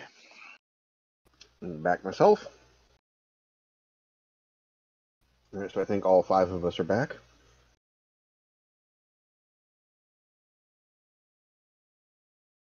Hi, welcome. Now, since you're doing 2 people, do you have to say that twice? Yeah, dude. Another dudes. Okay. And if you send me like the character sheets for other people. I was just about to do that. I'm going to do some formatting so that they're all in the same kind of deal, like with the blue Comic Sans for the filled-in parts. Okay. Make it easier to read. And then I'm going to send you everyone's sheet so you can flash them up as things come up. That's kind of why I wanted them in the first place, is so that I could make a copy since we were starting to record things. Yay! Speaking of recordings, this would probably be a good time for us to do like the what's it called, the clacker thing? Clack. Action. What have you. Since we're all back, Mr. Bits has just seen what appears to be an incandescent bulb in the darkness 100 yards or so away. The glow which no one else has had quite seen yet. Kind of suggesting there's actually someone there. Should be the first, or a first. And right before we went on break, he said he was pointing it out to everyone and then heading back there himself. Yes. So I'm headed towards the room or towards the direction where I see the incandescent light. Okay. Head on over there. Is everyone else following? Oh, yeah, for sure. Sure. Okay. So you head on back towards you get to about, let's say, 15 or 20 yards away from the source of light, which as you're approaching, you can very clearly see is, in fact, another room that's an offshoot of this massive chamber, which has the thick plastic sheeted curtains that you would see hanging outside of, for example, a freezer, big thick strips of translucent plastic that allow things to move through but kind of help dampen light and airflow. And from inside that room, there is, in fact, light spilling out. You also hear a strange metallic sound, what you could only describe as a tink tink tink tink tink tink tink tink tink tink tink tink tink tink tink tink. It's irregular. It goes for spurts and then stops, and then goes for a couple more tinks and then stops, and then there's a tink tink tink tink tink, and then it'll stop for a while. Does it sound like Morse code? There's as you think about it and listen to it, there's no long boops, and you have your beep beep beep boop boop boop. There's no boops, and it's far too irregular to be, at least to be Morse code. Okay. Even if it were someone sending Morse code and you wouldn't hear the beeps, it as you're thinking about it, it doesn't. It pounds out to like H, HI. And it's just a series of the only letters that are made up of dots, and it doesn't make any sense at all. Okay.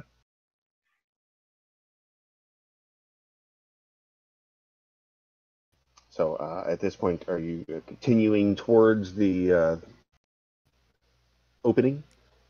Yes, cautiously. Okay. I would like everyone that is approaching cautiously and wishes to do so, they can roll their fast plus stealth. Ruh-roh. Stealth? What? Oh, I'm sorry. It's sneak. Sorry. It's No. called sneak. I'm just saying I don't have any of that.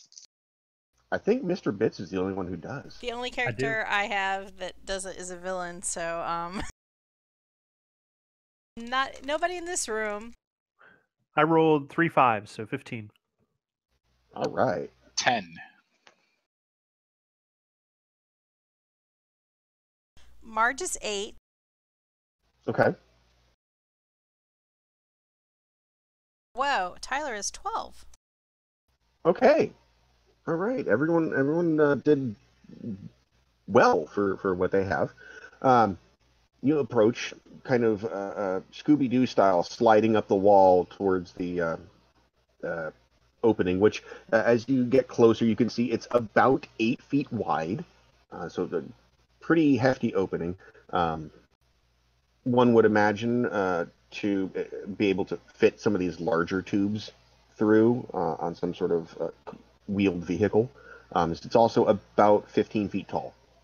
Like it's just designed to have these tubes move in and out, most likely. You continue to hear the strange tink, tink, tink, tink, tink sounds, and what almost sounds like humming. Not like a machine humming, but like someone badly trying to hum a tune.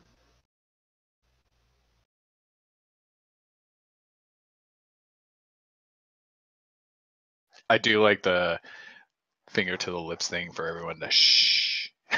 Oh, can I recognize the tune?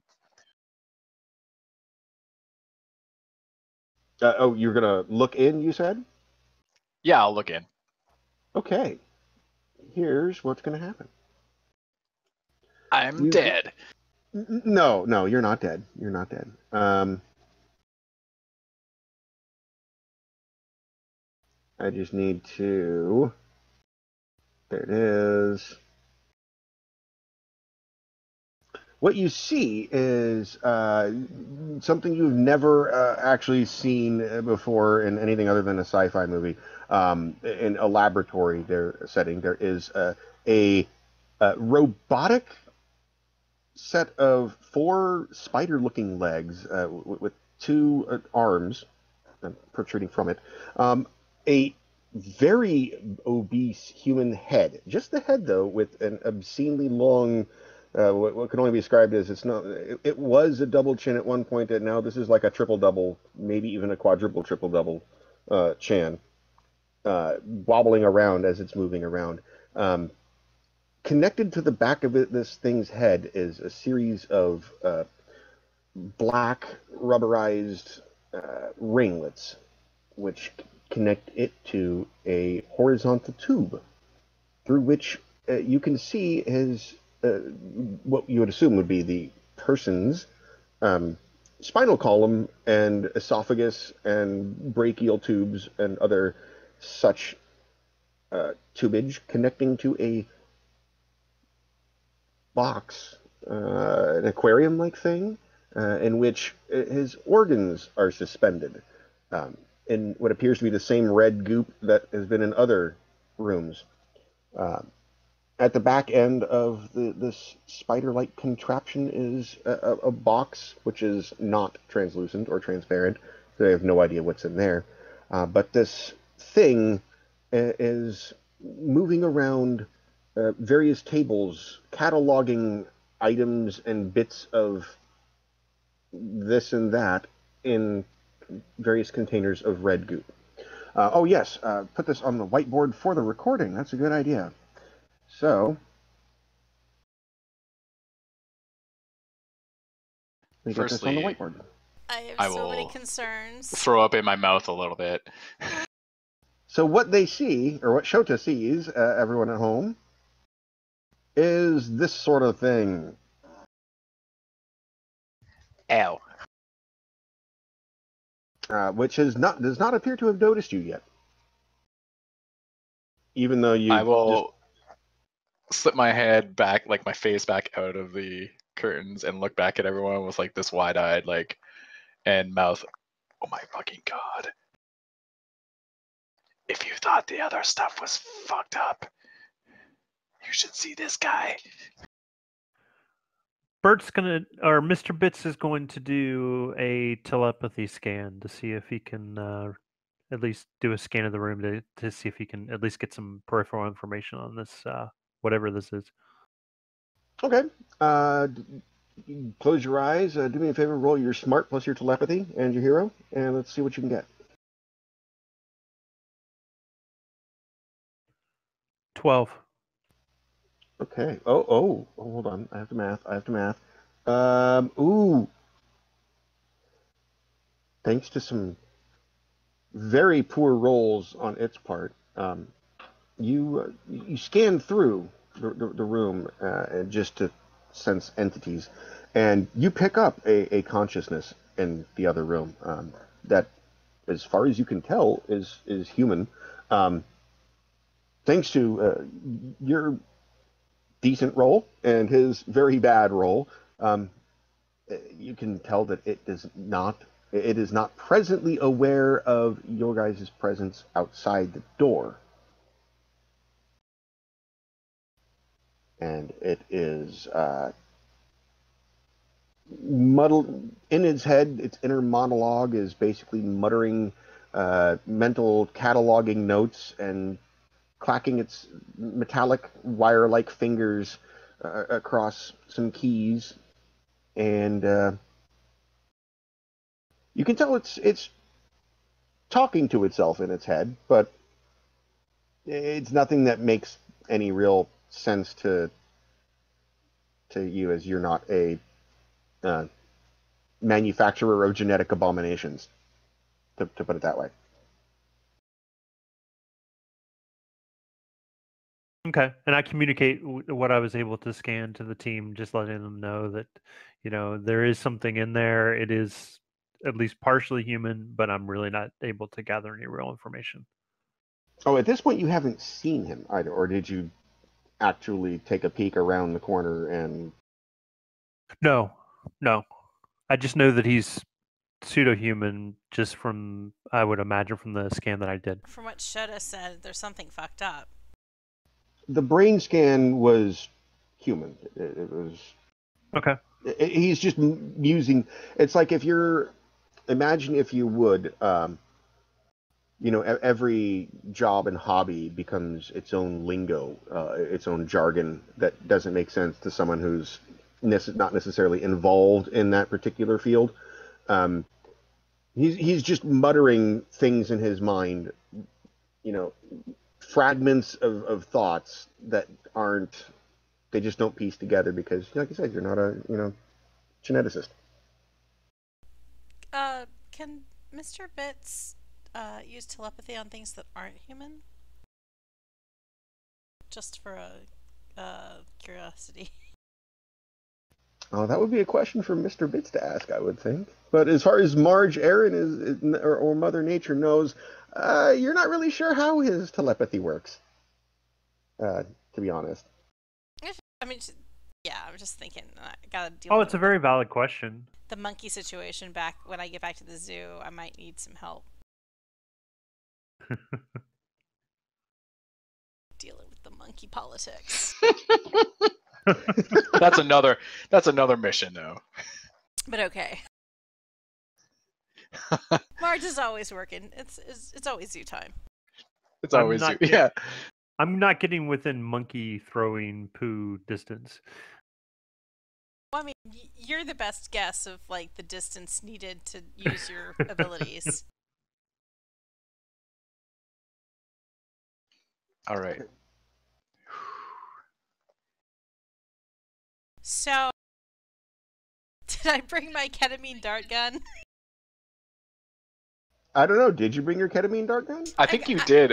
If I I've got remember my character listening. I feel like after I said something after the Harakuda situation that I was never going anywhere without it again. And I at this point, I would not be surprised since you were going into known hostile territory and did enough preparation to get things like metal detectors and Geiger counters and an NBC suit each. I would say you can have your ketamine gun. So I asked Shota, how much flesh did you see? Is there a rump? Are there any limbs? Oh, there is no rump. It is all robot spider, pretty much, and some organs floating in a tank. It's pretty creepy. He does have a face though, like a real face. It's a headshot only. Headshots. Ketamine dart in the head. That might not be good. Then again, strange jello spider body man, probably not something that we should be concerned about their healthcare plan. Yeah. Oh yeah. He's probably the freak that's doing all this work. We better take him down, I would say. Yeah. Sounds like most likely person responsible for the mad scientist experiments happening in this facility. I agree. So let's shoot him in the face. Sure, let's shoot him in the face. What do you think would be better though, if I shot him in the face with the ketamine, or if I shot him in the face with the lightning bolt? Oh, ketamine maybe, because maybe we can ask him questions. Yeah, I think that would be a good idea if we could disable him. If it has any effect, it'll knock him out or maybe slow him down a little. Yeah, if it has effect. But True. if he doesn't have a normal biomechanical metabolism, ketamine might not be effective. But you know what's effective?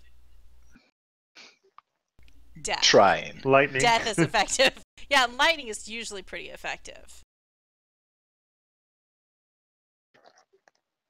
Okay, well, yeah, whatever you feel like. You have the honors. Maybe not if there's acid around. No pressure. Marge will try. I mean, I guess she has to sneak up and to get a shot, right? At this point, you're unheard. So, and he's tick tack, tick tick tick tick tick tick tick, ticking around the room. How about Marge tries shooting him in the head with the ketamine dart? Do me a favor, as you turn around before you are gonna get your shot off. Just roll smart plus your hero die.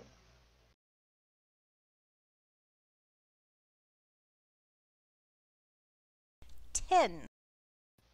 10. Okay. Marge turns around the corner and first lays eyes on this spider goop machine monstrosity, who, even having been warned that the only thing there was is a head in this, flappy, excessive double chin wobbling around as it's moving, you didn't really prepare you for the reality of seeing this thing lurching around the room. The good news is you don't scream with a 10. But Marge is seriously thinking about just going straight for the lightning. Now, you got to make a call. Are you doing ketamine or lightning? Lightning. Yeah. Lightning. Okay. One hand drops down to the side, pointing the ketamine gun to the ground. Finger goes up, points, and roll for your offense plus nature's wrath and your hero die.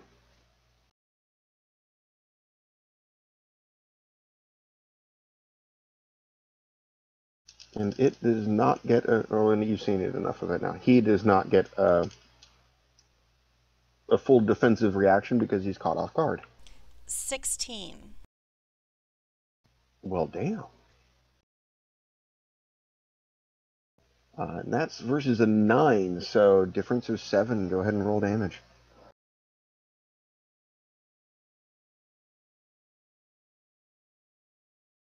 I'm shaking my dice so hard.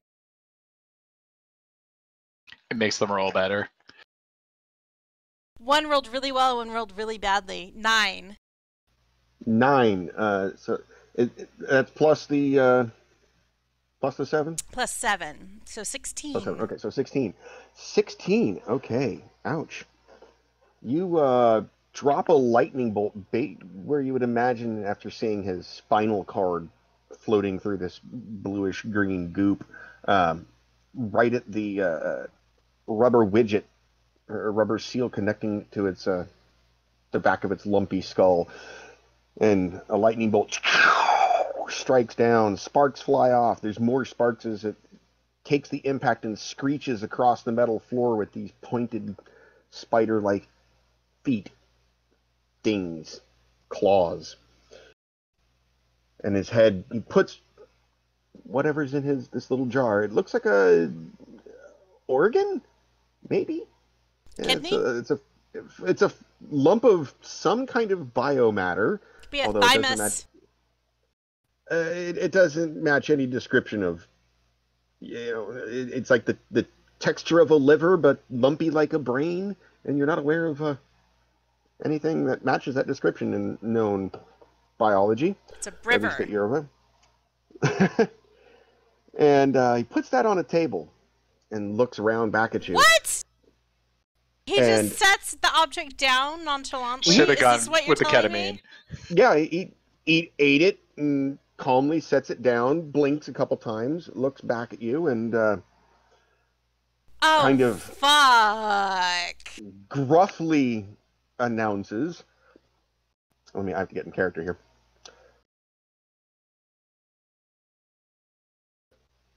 Well, it's about time that you got here. And the rest of you watch as Mother Nature goes around the corner with, Black Widow style, about to drop a ketamine dart in this thing's head, which Mr. Bits and Strikeout still have yet to see. And this look of abject fear goes across her eyes, skin goes white, and you just see the, fuck no, and ketamine gun goes down, and she just lightning bolts him. And then hear a voice, and she's, as of yet, unresponsive. That's because I'm busy looking up gifts that say fuck! Shit.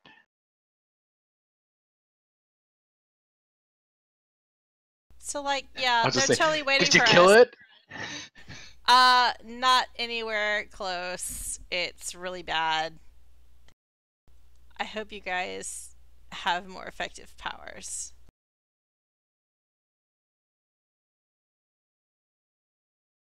I think you should. Do any of you have do any of you have rockets or something? Rockets? I have a grenade. But I'm gonna use that sparingly.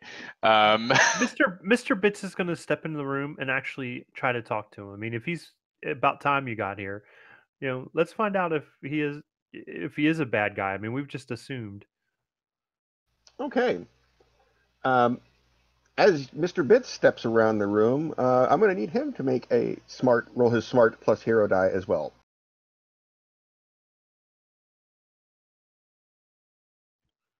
12. 12. Okay, wow. That's pretty damn solid. Yeah, you go around the corner and you have even having touched his brain, you knew that he was there, so he's at least human. And you heard some comments, but yeah, you turn the corner and there's a split-second reaction of, oh, shit!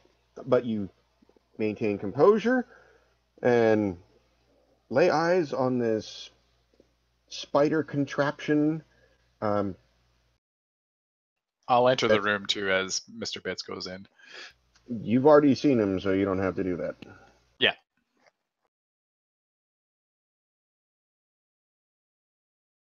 Oh, these gifts are wonderful.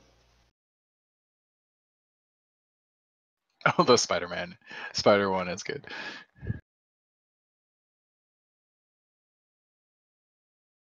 Okay.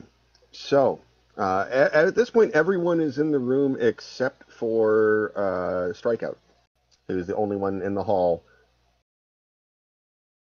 Oh, Strikeout's going in. Dude. All right. With Tyler, knowing his personality, yeah, he's not even going to get a roll. He's just turning around the corner like, dude, what the fuck? Man, he's messed up. Like, you don't even get a roll for him. Sorry.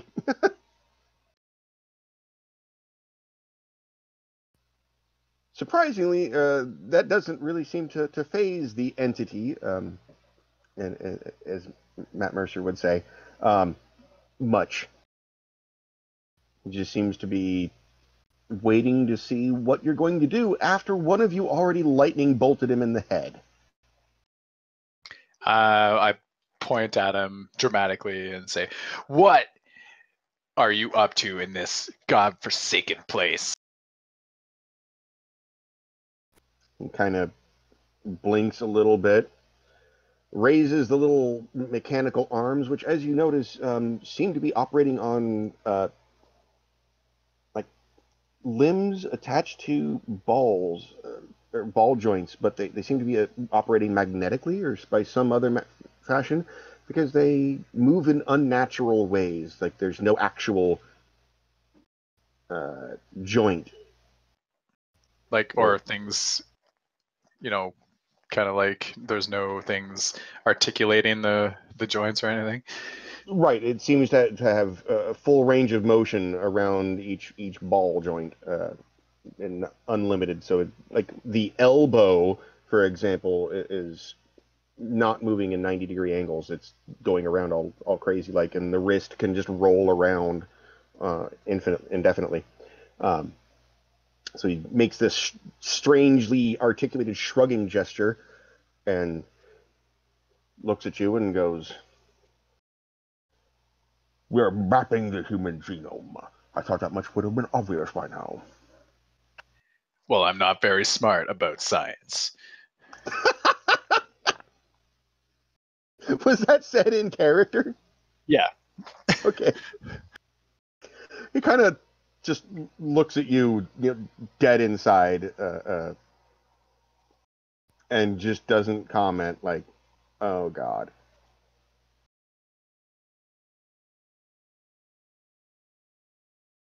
And he's just waiting. So, wait, is there an actual, it's not beyond him in the room? Is there actually some kind of, computer, control? This is the first time you've actually seen anything that remotely resembles objects that you can interface with. On one side of the room, there are a series of computers with your traditional keyboards. Some other objects with buttons and interfaces that you're not entirely sure what the purpose is of. Several tables strewn around with various samples in the little cylindrical tubes. And in one corner, towards the very, very back, is an extremely large tube, in which case you see what appear to be severed limbs and a torso with no head, um, floating suspended in red goo, judging by uh, the their appearance of a rather obese individual in what remains of this spider person's head, might even be his own body. Ew. I was just thinking of like alternate targets for lightning bolts in this room. There appear to be lots of damage that you could do to various bits of machinery and computing equipment. At this point, can Marge shoot the thing in the face with ketamine? Well, before we do that, Mr. Bits wants to ask him, and so why have you been waiting for us? Sorry, I just took a drink as you were your question finished. Well, you came into my laboratory first, and I've been watching you make an interesting time of things. And I've been waiting here until you got here. Okay, I'll tell you what's interesting then, Spider-Man. Yeah, I'm going to call you Spider-Man. Call him Peter Parker. So why was the Disco Emperor attacking this place then? I mean, that's the reason why we came. Not to, I mean, we didn't know any of this was here. We didn't come to simply mess with your stuff. We came because the Disco Emperor attacked this place specifically. So lay it on us. Let me counter that with a question for you. If someone breaks into your house and starts trying to find something, do you know what they're after?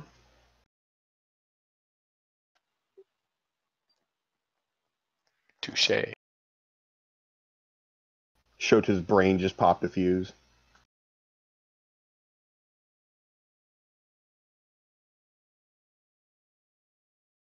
Well, all that aside, I mean, now that we're here, we realize that you're kind of really screwing around here with life and stuff.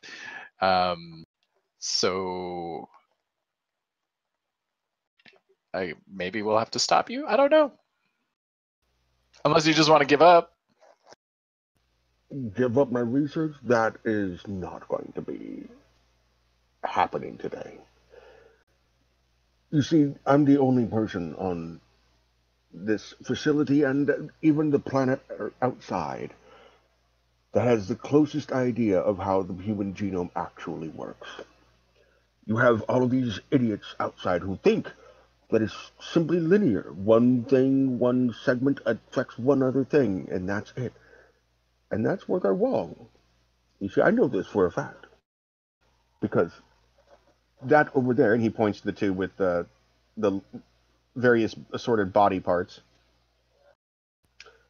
is the result of my own human genome testing on myself.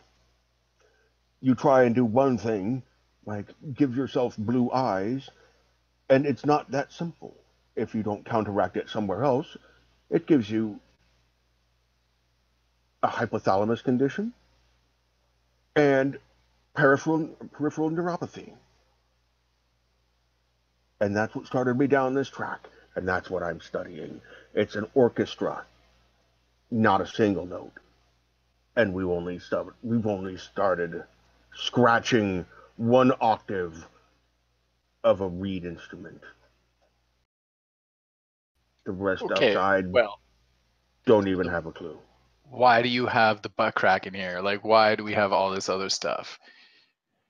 I mean, if you're experimenting on yourself, you're experimenting on yourself. And now you have floors full of shit. You need control groups. You can't just experiment on the unknown. You need a known substance, a known factor to balance things against before you make an experimental discovery or attempt to do something new. Did you create the butt cracking?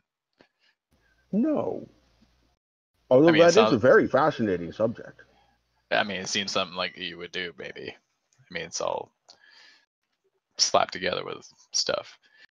Tyler is kind of like paying attention now, and he's like, "Oh, I bet he likes the butt cracking."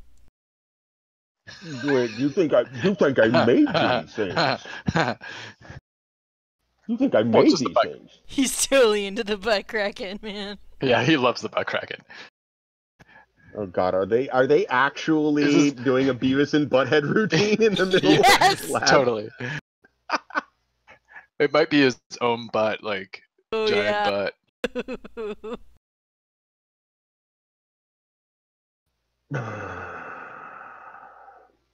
He's playing with his own crack, man. Can we actually call you Dr. Butts? I bet he touches his butt. My name is Dr. Ethan Blagg, and I am the head researcher of this facility for the last 19 years. Oh, sorry, Dr. Ethan Butts. I mean, Dr. Eaton Blagg. Butts. Dr. Eaton Butts.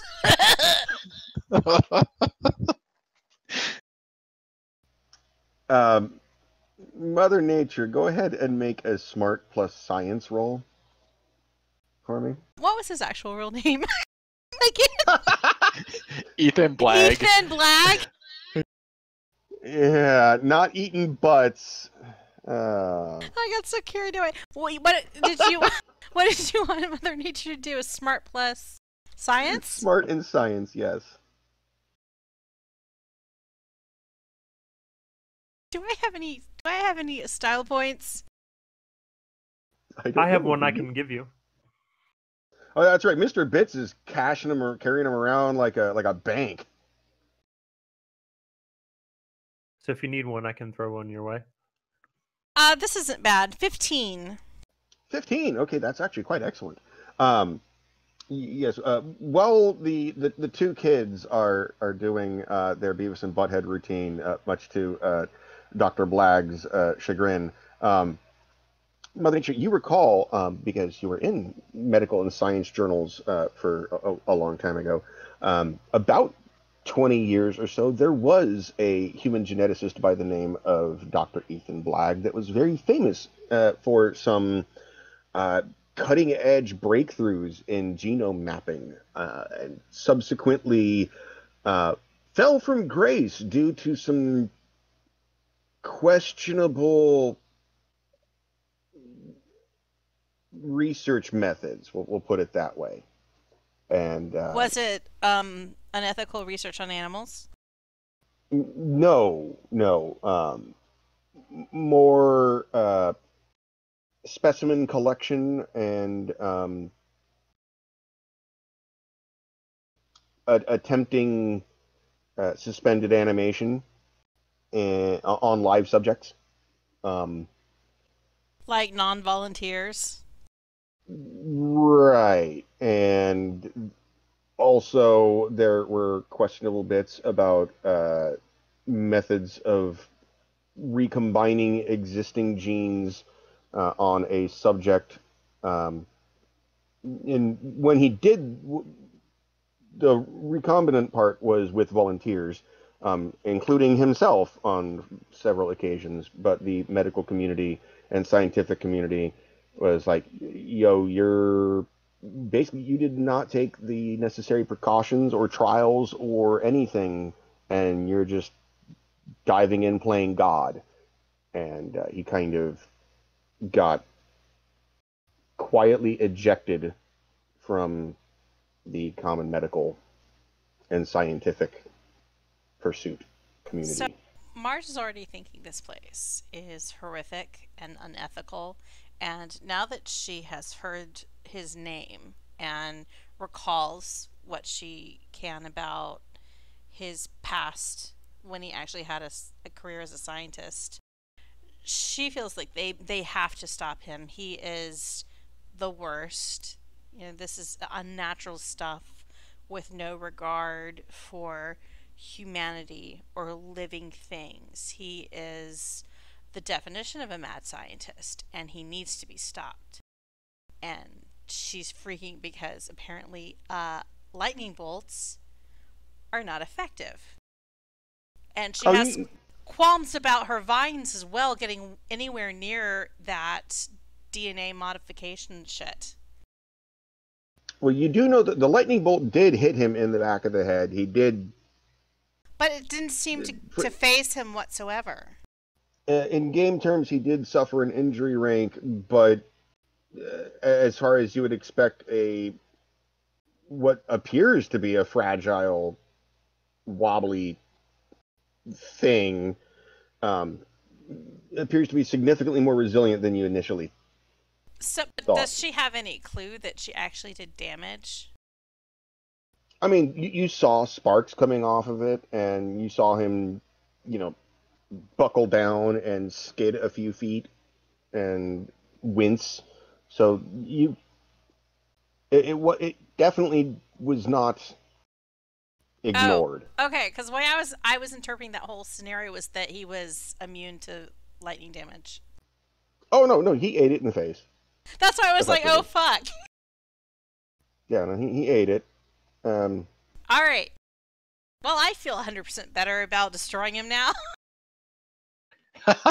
Now, on the other hand, let's kill him and loot his body. Because I thought I was going to be like just cheering on the rest of the team. On the other hand, you also blasted him with lightning, and while he did, ow, like he does not appear in any way, shape, or form concerned or frightened. Yeah, so there is that. I have concerns that he has a way of doing self-repair protocols. Like, he's not even human, but he's some kind of forged creature. Made out of, like, magic and moonbeams and live wood.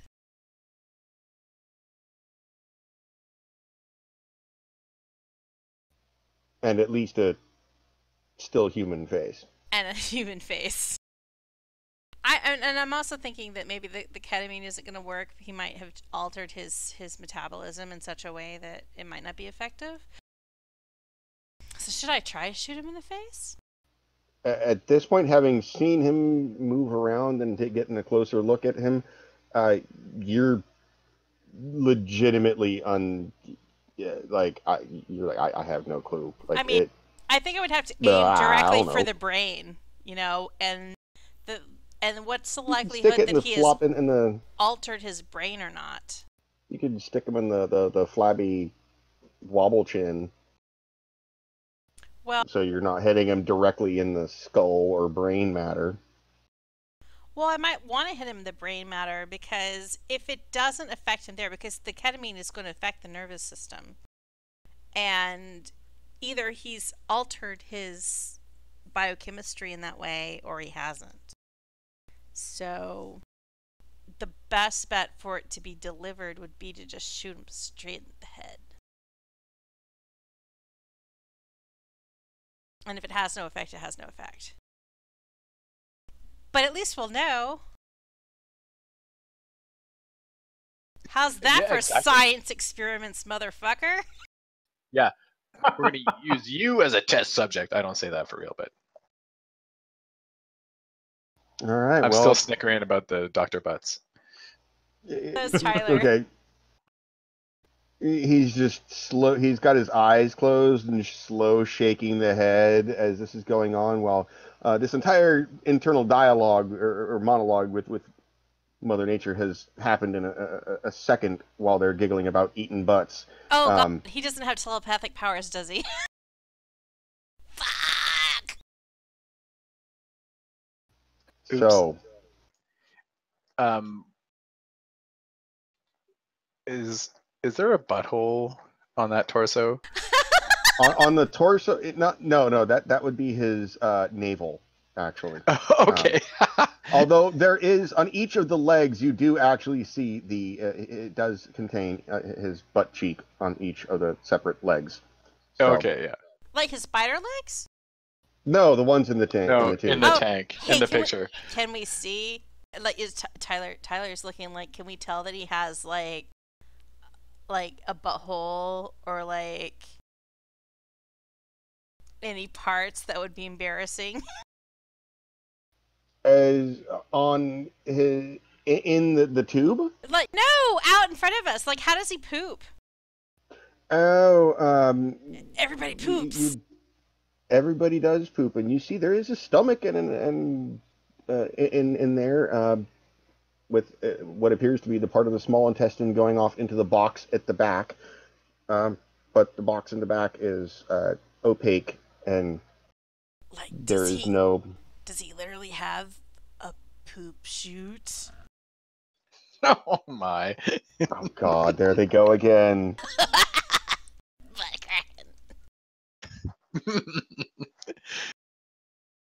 Are you gonna shoot him in the face or what?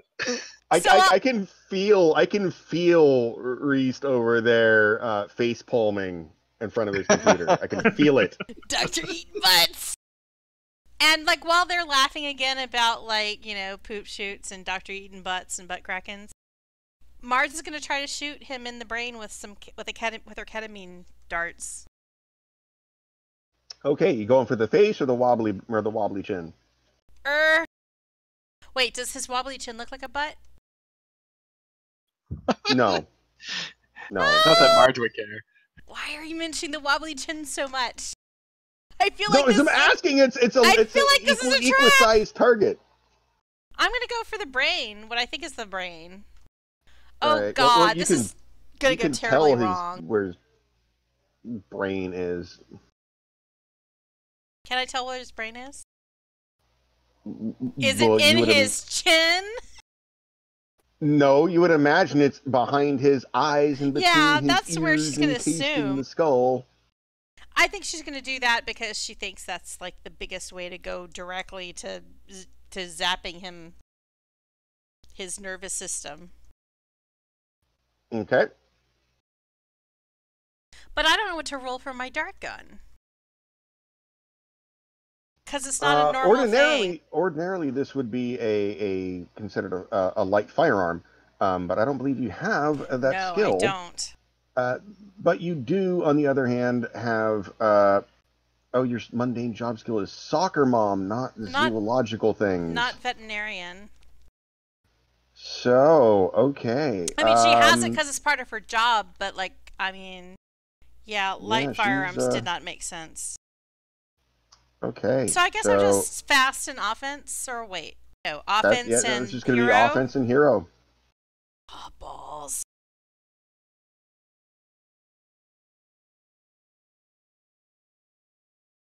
Woo! 11. 11. Okay. There's hope for me yet. Not a lot of hope, but a tiny bit of hope. Oh, that was almost. Got a 12. Fuck. So, what you see is in slow motion, bullet time. You whip up your ketamine dart gun. Aim directly for his temple. Like that's gonna do it. There's a little the puff of air from the compressed CO2 that propels the dart forward, and in bullet time, you watch as the wrist kind of torques around unnaturally, and the elbow comes up and catches it in midair and holds it out, looking at it contemplatively, and goes, "That was extremely rude. I've heard you two were extremely rude to my assistant upstairs, too." Oh, she was rude first. And he kind of reaches out and crunches the dart in his hand and drops it out, and he watches the robo-cleaning rodents go and collect up the fragments and twisted and scraps of metal and back into their hidey holes.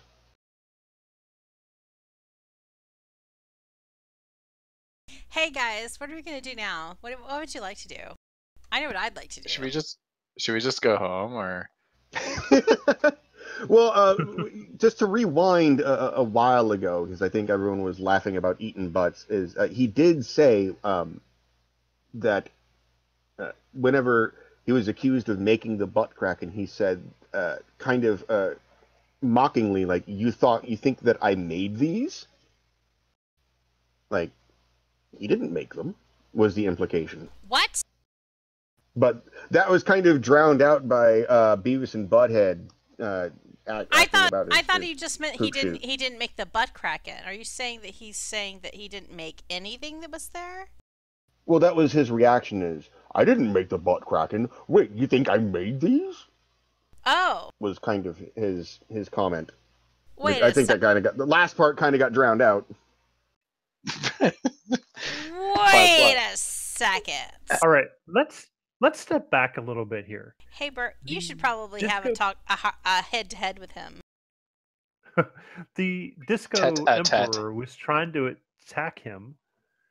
He appears to be scientifically evaluating all of these genetically malformed monsters that we fought. Maybe he's not a bad guy. Where did he get them, though? I think that's important. And what does he intend to do with them other than... Is he intending to do anything with them other than experimenting? And even then, I mean, Marge is having it's a hard sell.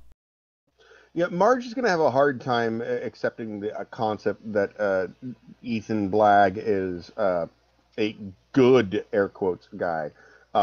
He may not be evil, but he's definitely not going to make lawful good. Like, I mean, I don't think she's going out on a jihad. Like, if everybody else there is like, okay, we aren't going to fight this guy, and they kind of like wheel her out, she's going to be like, but she's not going to like completely throw down and be like, no, I will fight this creature. She's just going to be very, very troubled about the whole situation. But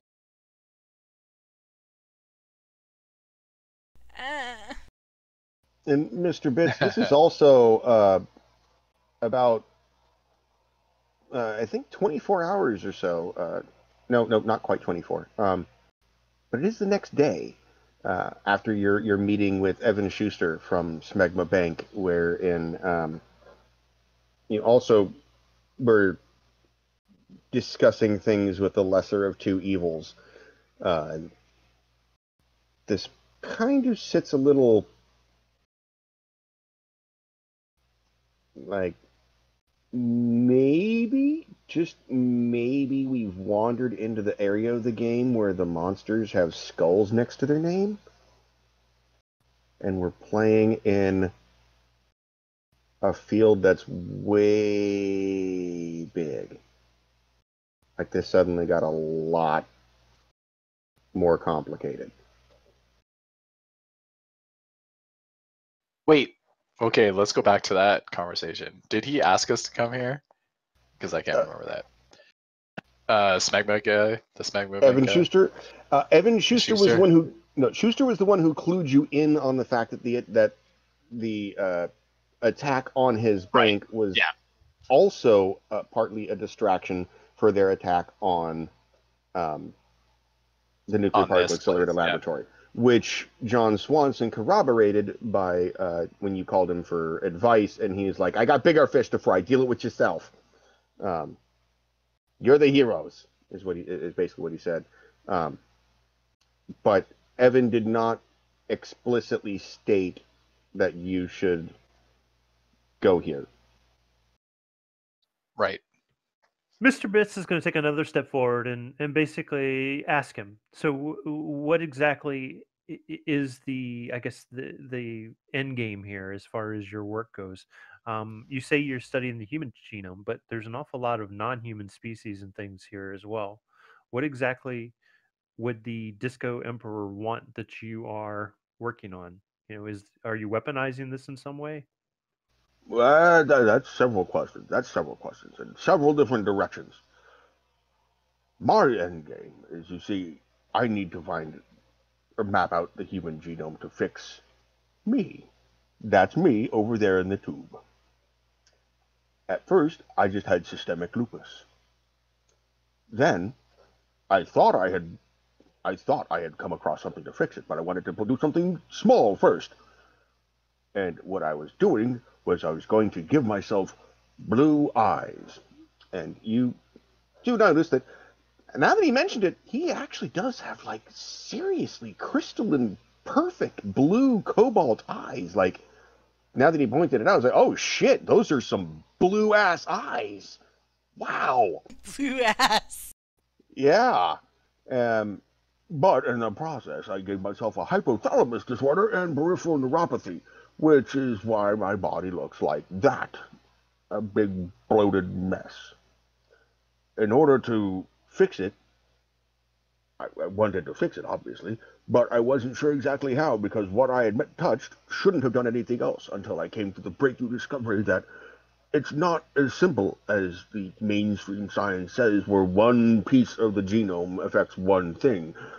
It's a spider web. One thing does affect one thing, like your eye color, but it also affects other things on other tracks and other segments. And if you don't account for that, then you're going to end up bad.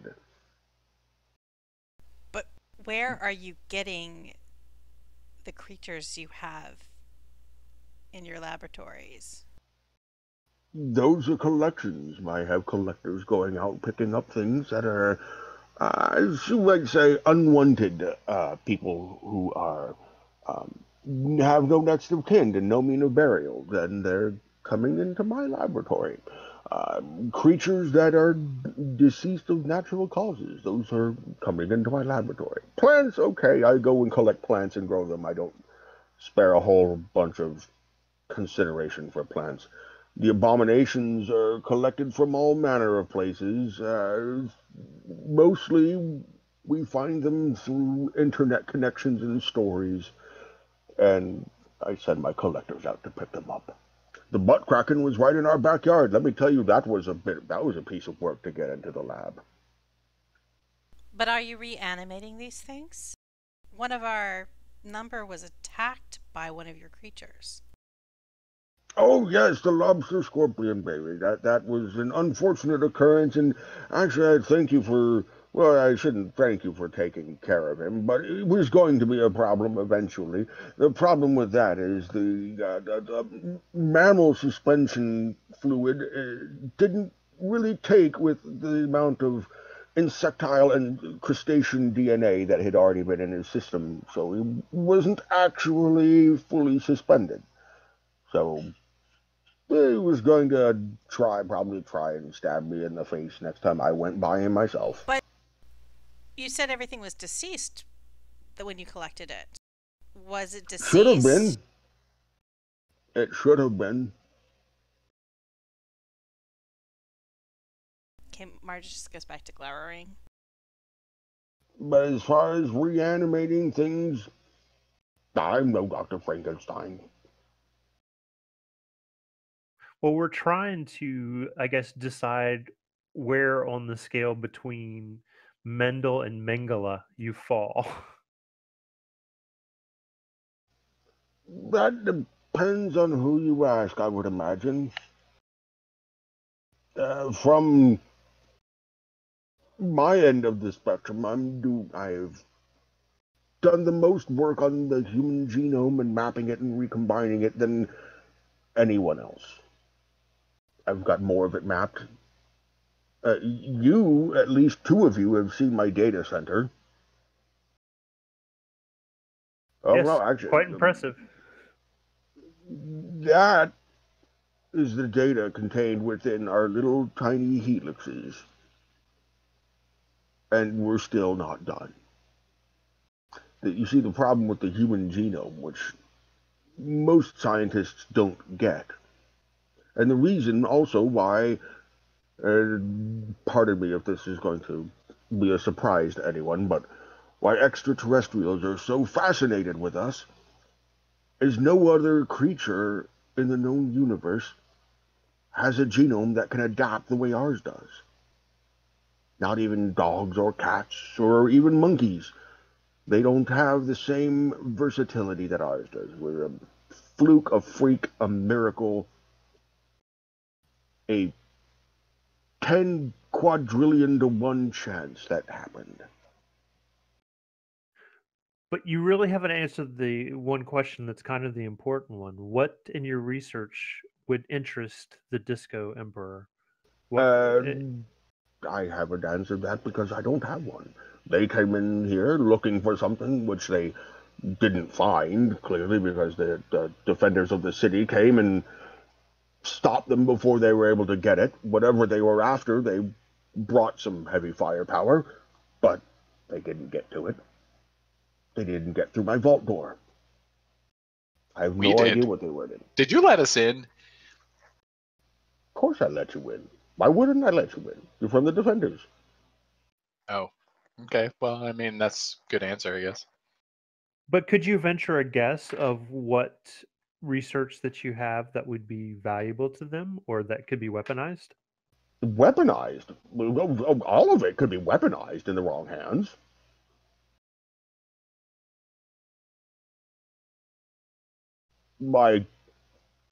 Take you, for instance. You've been weaponized. Not by me, but we had a discussion about that after you left. Sorry about that. That last part was to Mr. Bits, by the way. He pointed directly at him.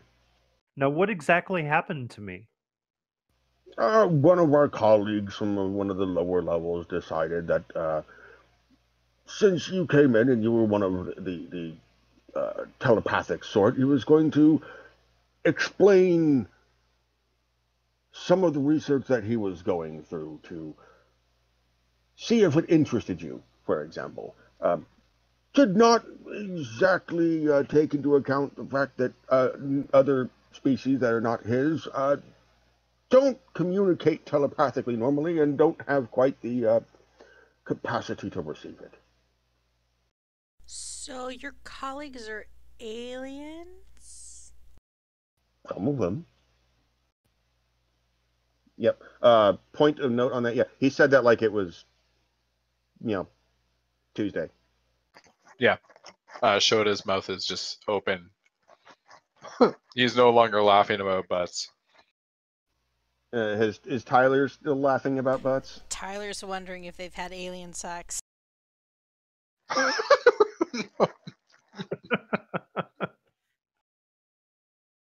You damn near owed me a new monitor on that one. In fact, he's pretty sure. That's a style point, I think. I think that's a style point. I agree. That is definitely a style point for Tyler. Possible monitor damage equals style point.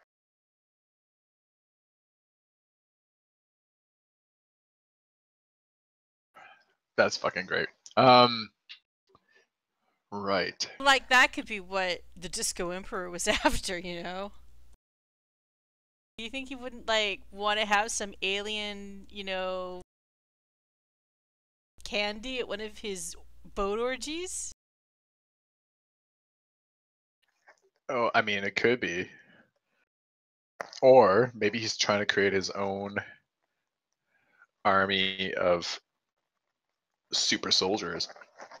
Like, that type of stuff happens.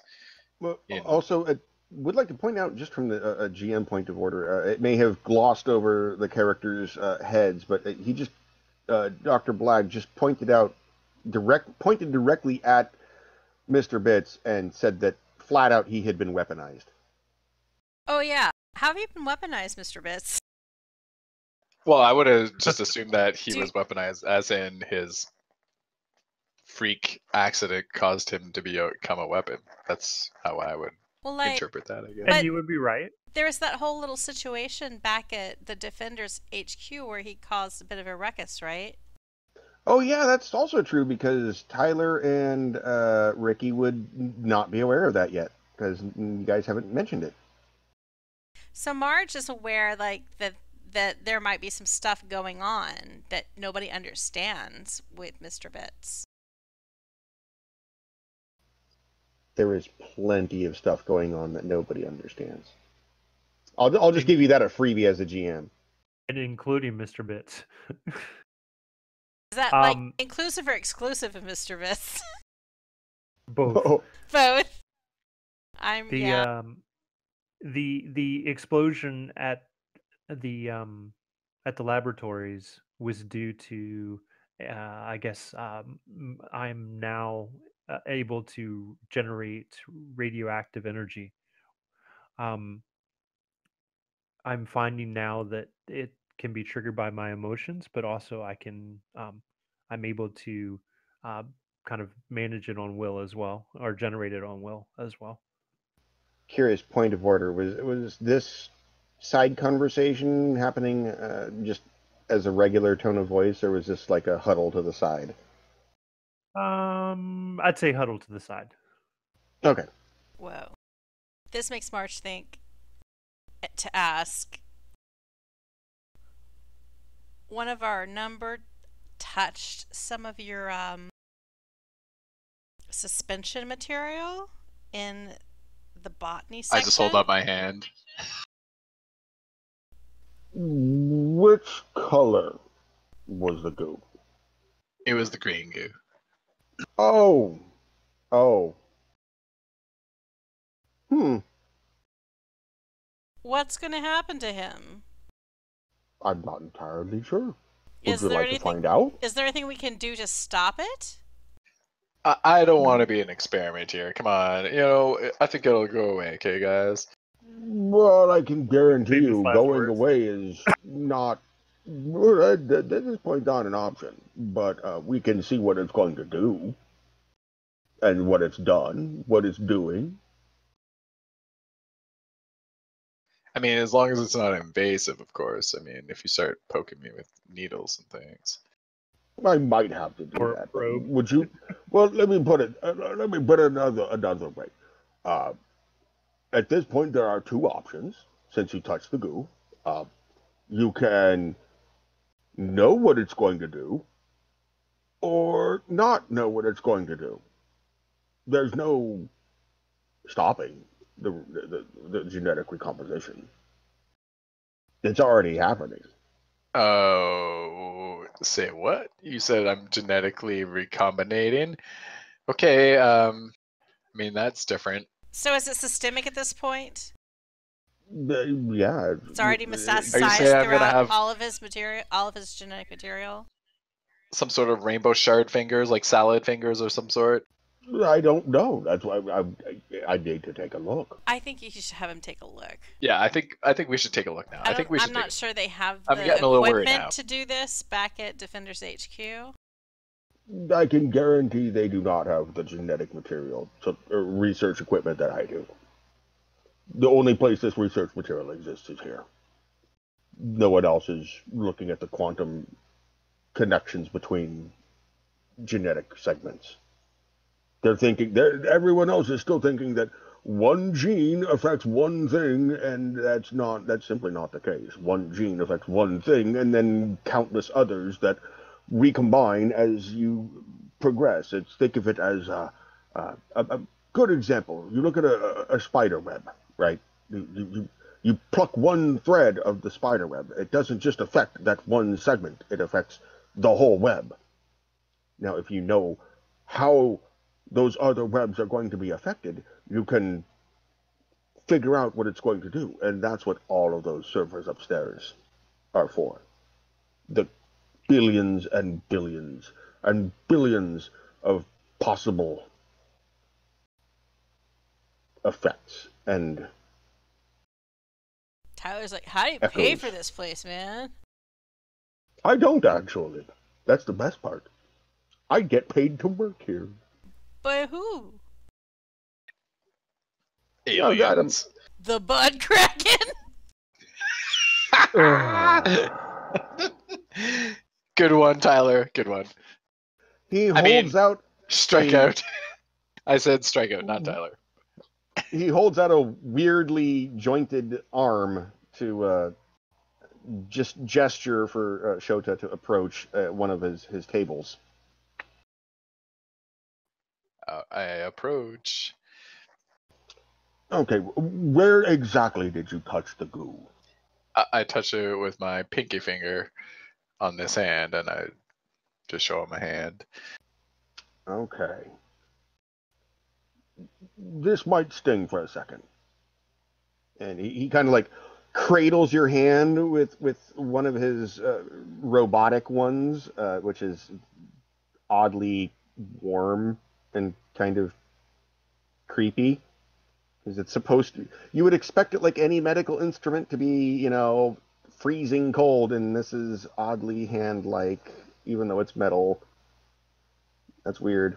And with the other one, he points a wiry, thin finger at it. Like each of these fingers, just to put things in perspective here, they're only about, let's see here, 1/8 of an inch in diameter of seemingly solid metal, which is a disturbingly thin thing for a finger like appendage.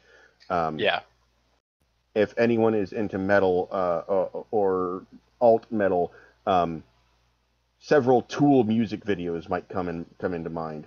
Oh yeah, yeah. Yep.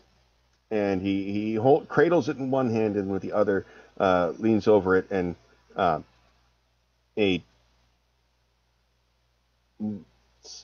almost invisibly thin needle sticks into your hand, which, well, he warns you it might sting a little bit. You don't feel a damn thing. Nope. Because you don't feel a damn thing. Oh, I forgot to tell you, my hand is numb and won't feel anything, actually, so. Do your worst. That was the worst for the moment, but that's good to know. That's good data to know. And he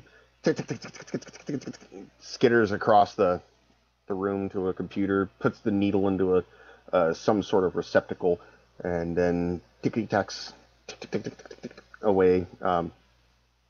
It sounds, if you've heard someone with very long fingernails typing, it's very reminiscent of that, except it doesn't sound like plastic. It's kind of a similar but unnatural at the same time because the materials aren't right. Across the keys. And then he comes over and skitters back over to you and opens your eyes real wide and shines a light into it and kind of looks at the back of the eyes and takes a look at your ear, tells you to do various things like puff out your cheeks and follow my finger, and does all sorts of weird random or seemingly random tasks for you, like touch your toes and hold one arm out and make a 45-degree angle with it. It's weird things. Lift your left eyebrow, but not your right one. Just shit that you would think would not has no have any bearing on an actual examination. The entire time, kind of watching that creepy wobbling chin flapping around. You're turning to skitters Spock, back dude. across.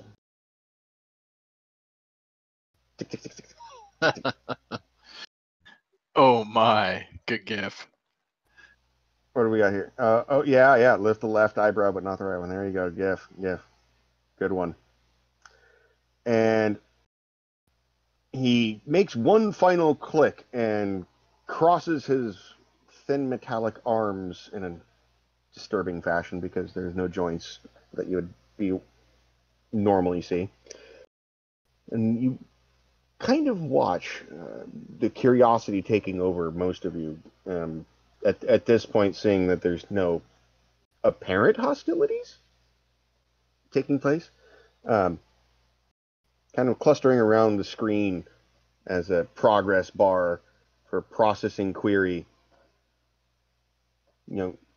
slides past the 60%, 70%, 80%. And then, like every progress bar, it goes from 82% to completed in like half a second with no warning. And Dr. Blagg's face, eyebrows kind of shoot up, and he goes, oh, okay. Well, that's interesting. And he kind of rotates around in place to look at you and goes, well, it appears that your left hand there has a bit of a... The nerves are firing faster than you can respond to them right now. What that means for you is some things you'll find are a little... your response rate is faster. He kind of looks around, looking at everyone, kind of shrugs like, okay. And then he sees the ketamine dart gun I again. start making some karate chop motions with my left hand. And sees the ketamine dart gun that Mother Nature is still holding. And he goes, if you would, please, hand that over to him. He's not reaching for it. He's suggesting that you pass it over to Shota? All right, she'll hand it to Shota barrel first. I'm not barrel first, script first. Thank you. Yeah, barrel first? Like, damn, that's cold. Okay. So Shota, you take the gun, and under his instruction, with the katana in your right hand and the ketamine dart gun in the left, as you start going through some motions, you take a swing.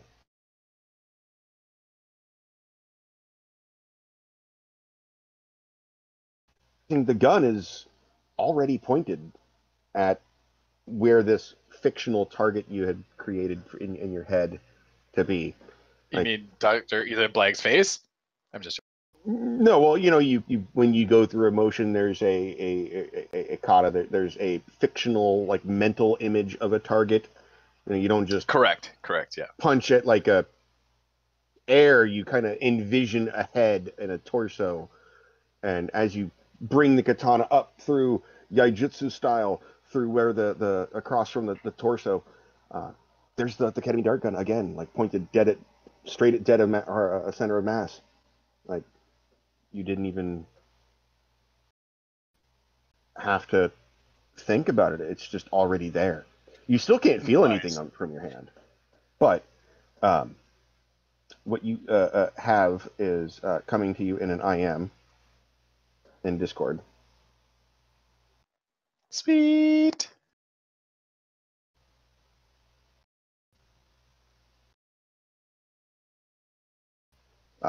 Whether this you would like to express this to the rest of your friends is up to you.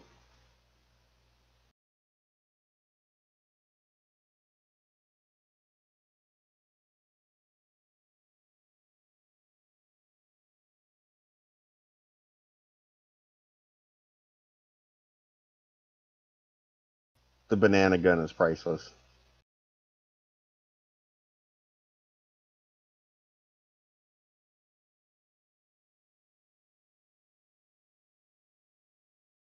Neat. This is pretty cool, guys. It's like I don't even have to think about it. It just kind of happens. I gotta get me a bigger gun. Wait, I got one. And I do have one of those. Is that a two-handed weapon, the FAMAS assault rifle? Yes. Maybe? Okay. Well, rifle. Yeah, it's a bullpup rifle. Yeah. So. Well, I was just wondering. Yeah, I really can't fire it off effectively just one-handed, right? Not really, no. Okay. So this gets Tyler to stop laughing about buds for 5 minutes.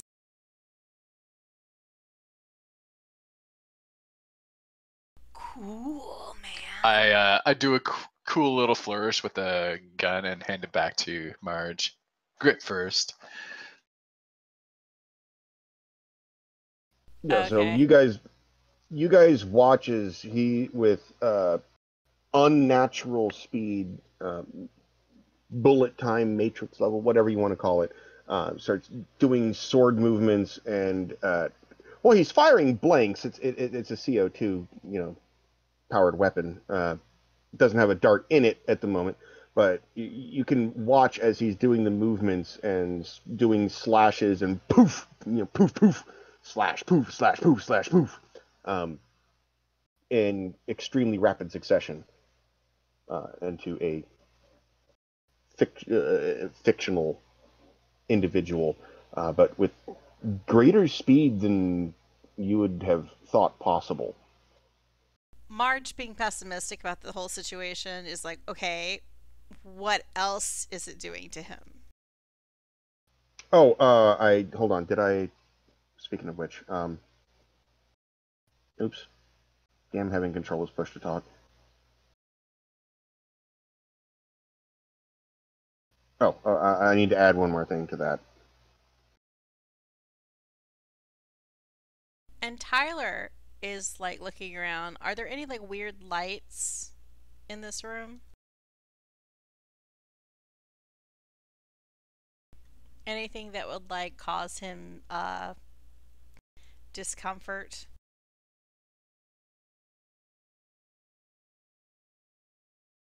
Yeah, very much gun kata, by the way, there, Vaughn. Very much like that. Just imagine just gun kata, but with a sword in the other hand.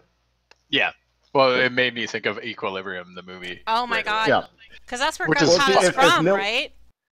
Yeah. Well, the gun kata started a long time ago. They with basically, or the idea for this, I should say, not necessarily gun kata, but the idea for this started from Devil May Cry, from a long time ago, early 2000s at least.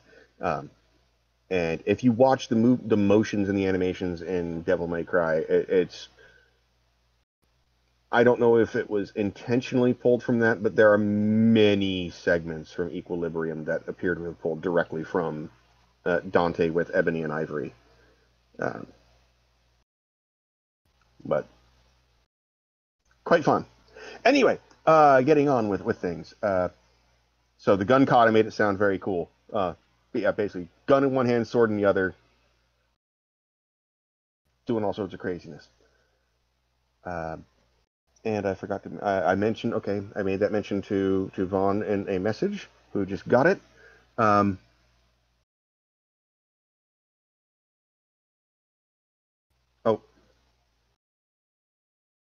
no, you read that correctly.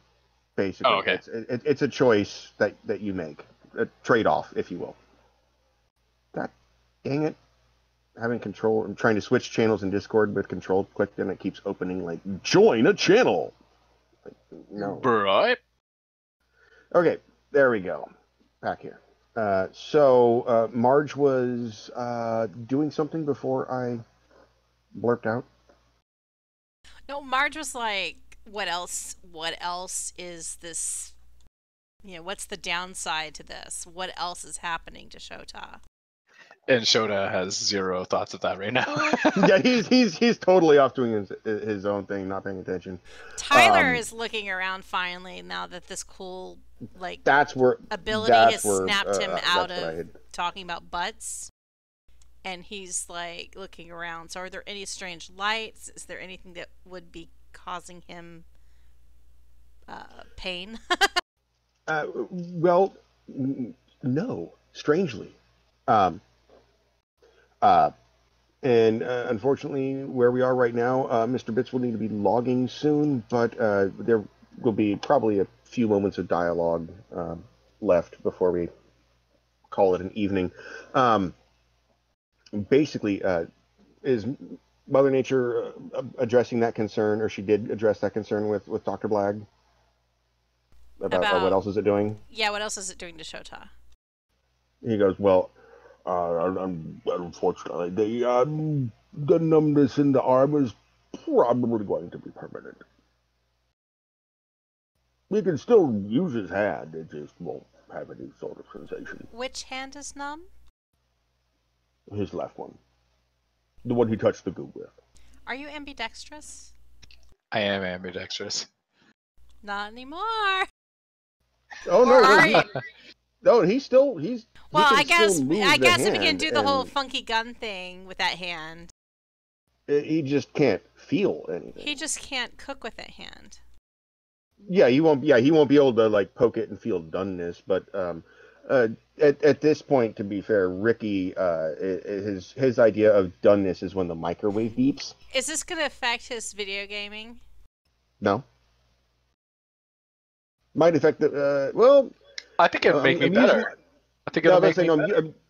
I'm using my own nerve damage as an example, and no, yeah, you can still feel vibration because it shakes the hand. And like he said, it might be better because his hand won't feel tiredness. or like get, cramps. Which, to be fair, this is not 100% a good thing. That also means you won't feel when you're getting cut or you're burning yourself, or it's still something to consider. Yeah, I mean, it's just But it also means you could probably punch a wall and not notice it. Yeah. I mean, I think it's going to do just fine. Maybe I should drink some more of that stuff. I really wouldn't recommend doing that. Oh, okay. Marge is all face palm. Really would not recommend. You saw what it did to the jalapeno popper you put in there, right? Dude. Oh yeah, I did. Yeah. I don't want to bring it up in front of Strike out here. Oh yeah. Do you have a microwave? Actually, yes. I need to reheat some snacks. We might get to that in a bit. Did anyone else touch any of the goo? I don't remember. Did anyone else touch the goo? I don't think so. I don't think so. Because those guys came straight down, right? I don't think Tyler touched the goo. And Marge didn't have a chance. Did either. She was going to try to get a sample to study to figure out if it was doing anything to Shota, but we didn't get to that. Oh, you want a sample? What was it? The plant goo that you wanted? Oh, I'm fine now. He skitters She's across. Like, oh no, I'm fine. You've analyzed it way better than I could have. He skitters across and scampers back, and there's a little small test tube rack with 4 different colors in it: a green, a blue, a red, and a yellow. That are yellow. What does yellow do? What's yellow for? Well, they're marked. The green one is marked plant. The blue one is marked fish and cephalopod. The red one is marked mammal, and the yellow one is marked insectoid.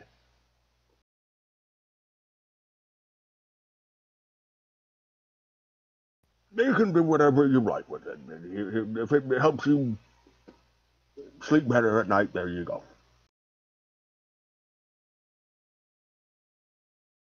And given that that's a pretty solid stopping point, having met Dr. Ethan Blagg and his strangeness, we'll put it that way, eccentricities, if you will, and we are just at the 3-hour mark. We're going to go ahead and call it for tonight, and we'll pick it up. As far as I'm aware, next Tuesday. I believe so. Yeah, I should be okay. Yes. All right. And we'll see what other terrible craziness things and terrible things. I'm channeling Are you channeling your inner DF there with the everything is terrible? Or should I say Strix? Channeling your inner Strix. Everything is terrible. It's fine. It's fine. It's fine. Okay. This is fine. Okay. We're going with this is fine. Everything is fine. Yeah. All right. Good night, everyone. Good night, Reese. Good night. Snooze well.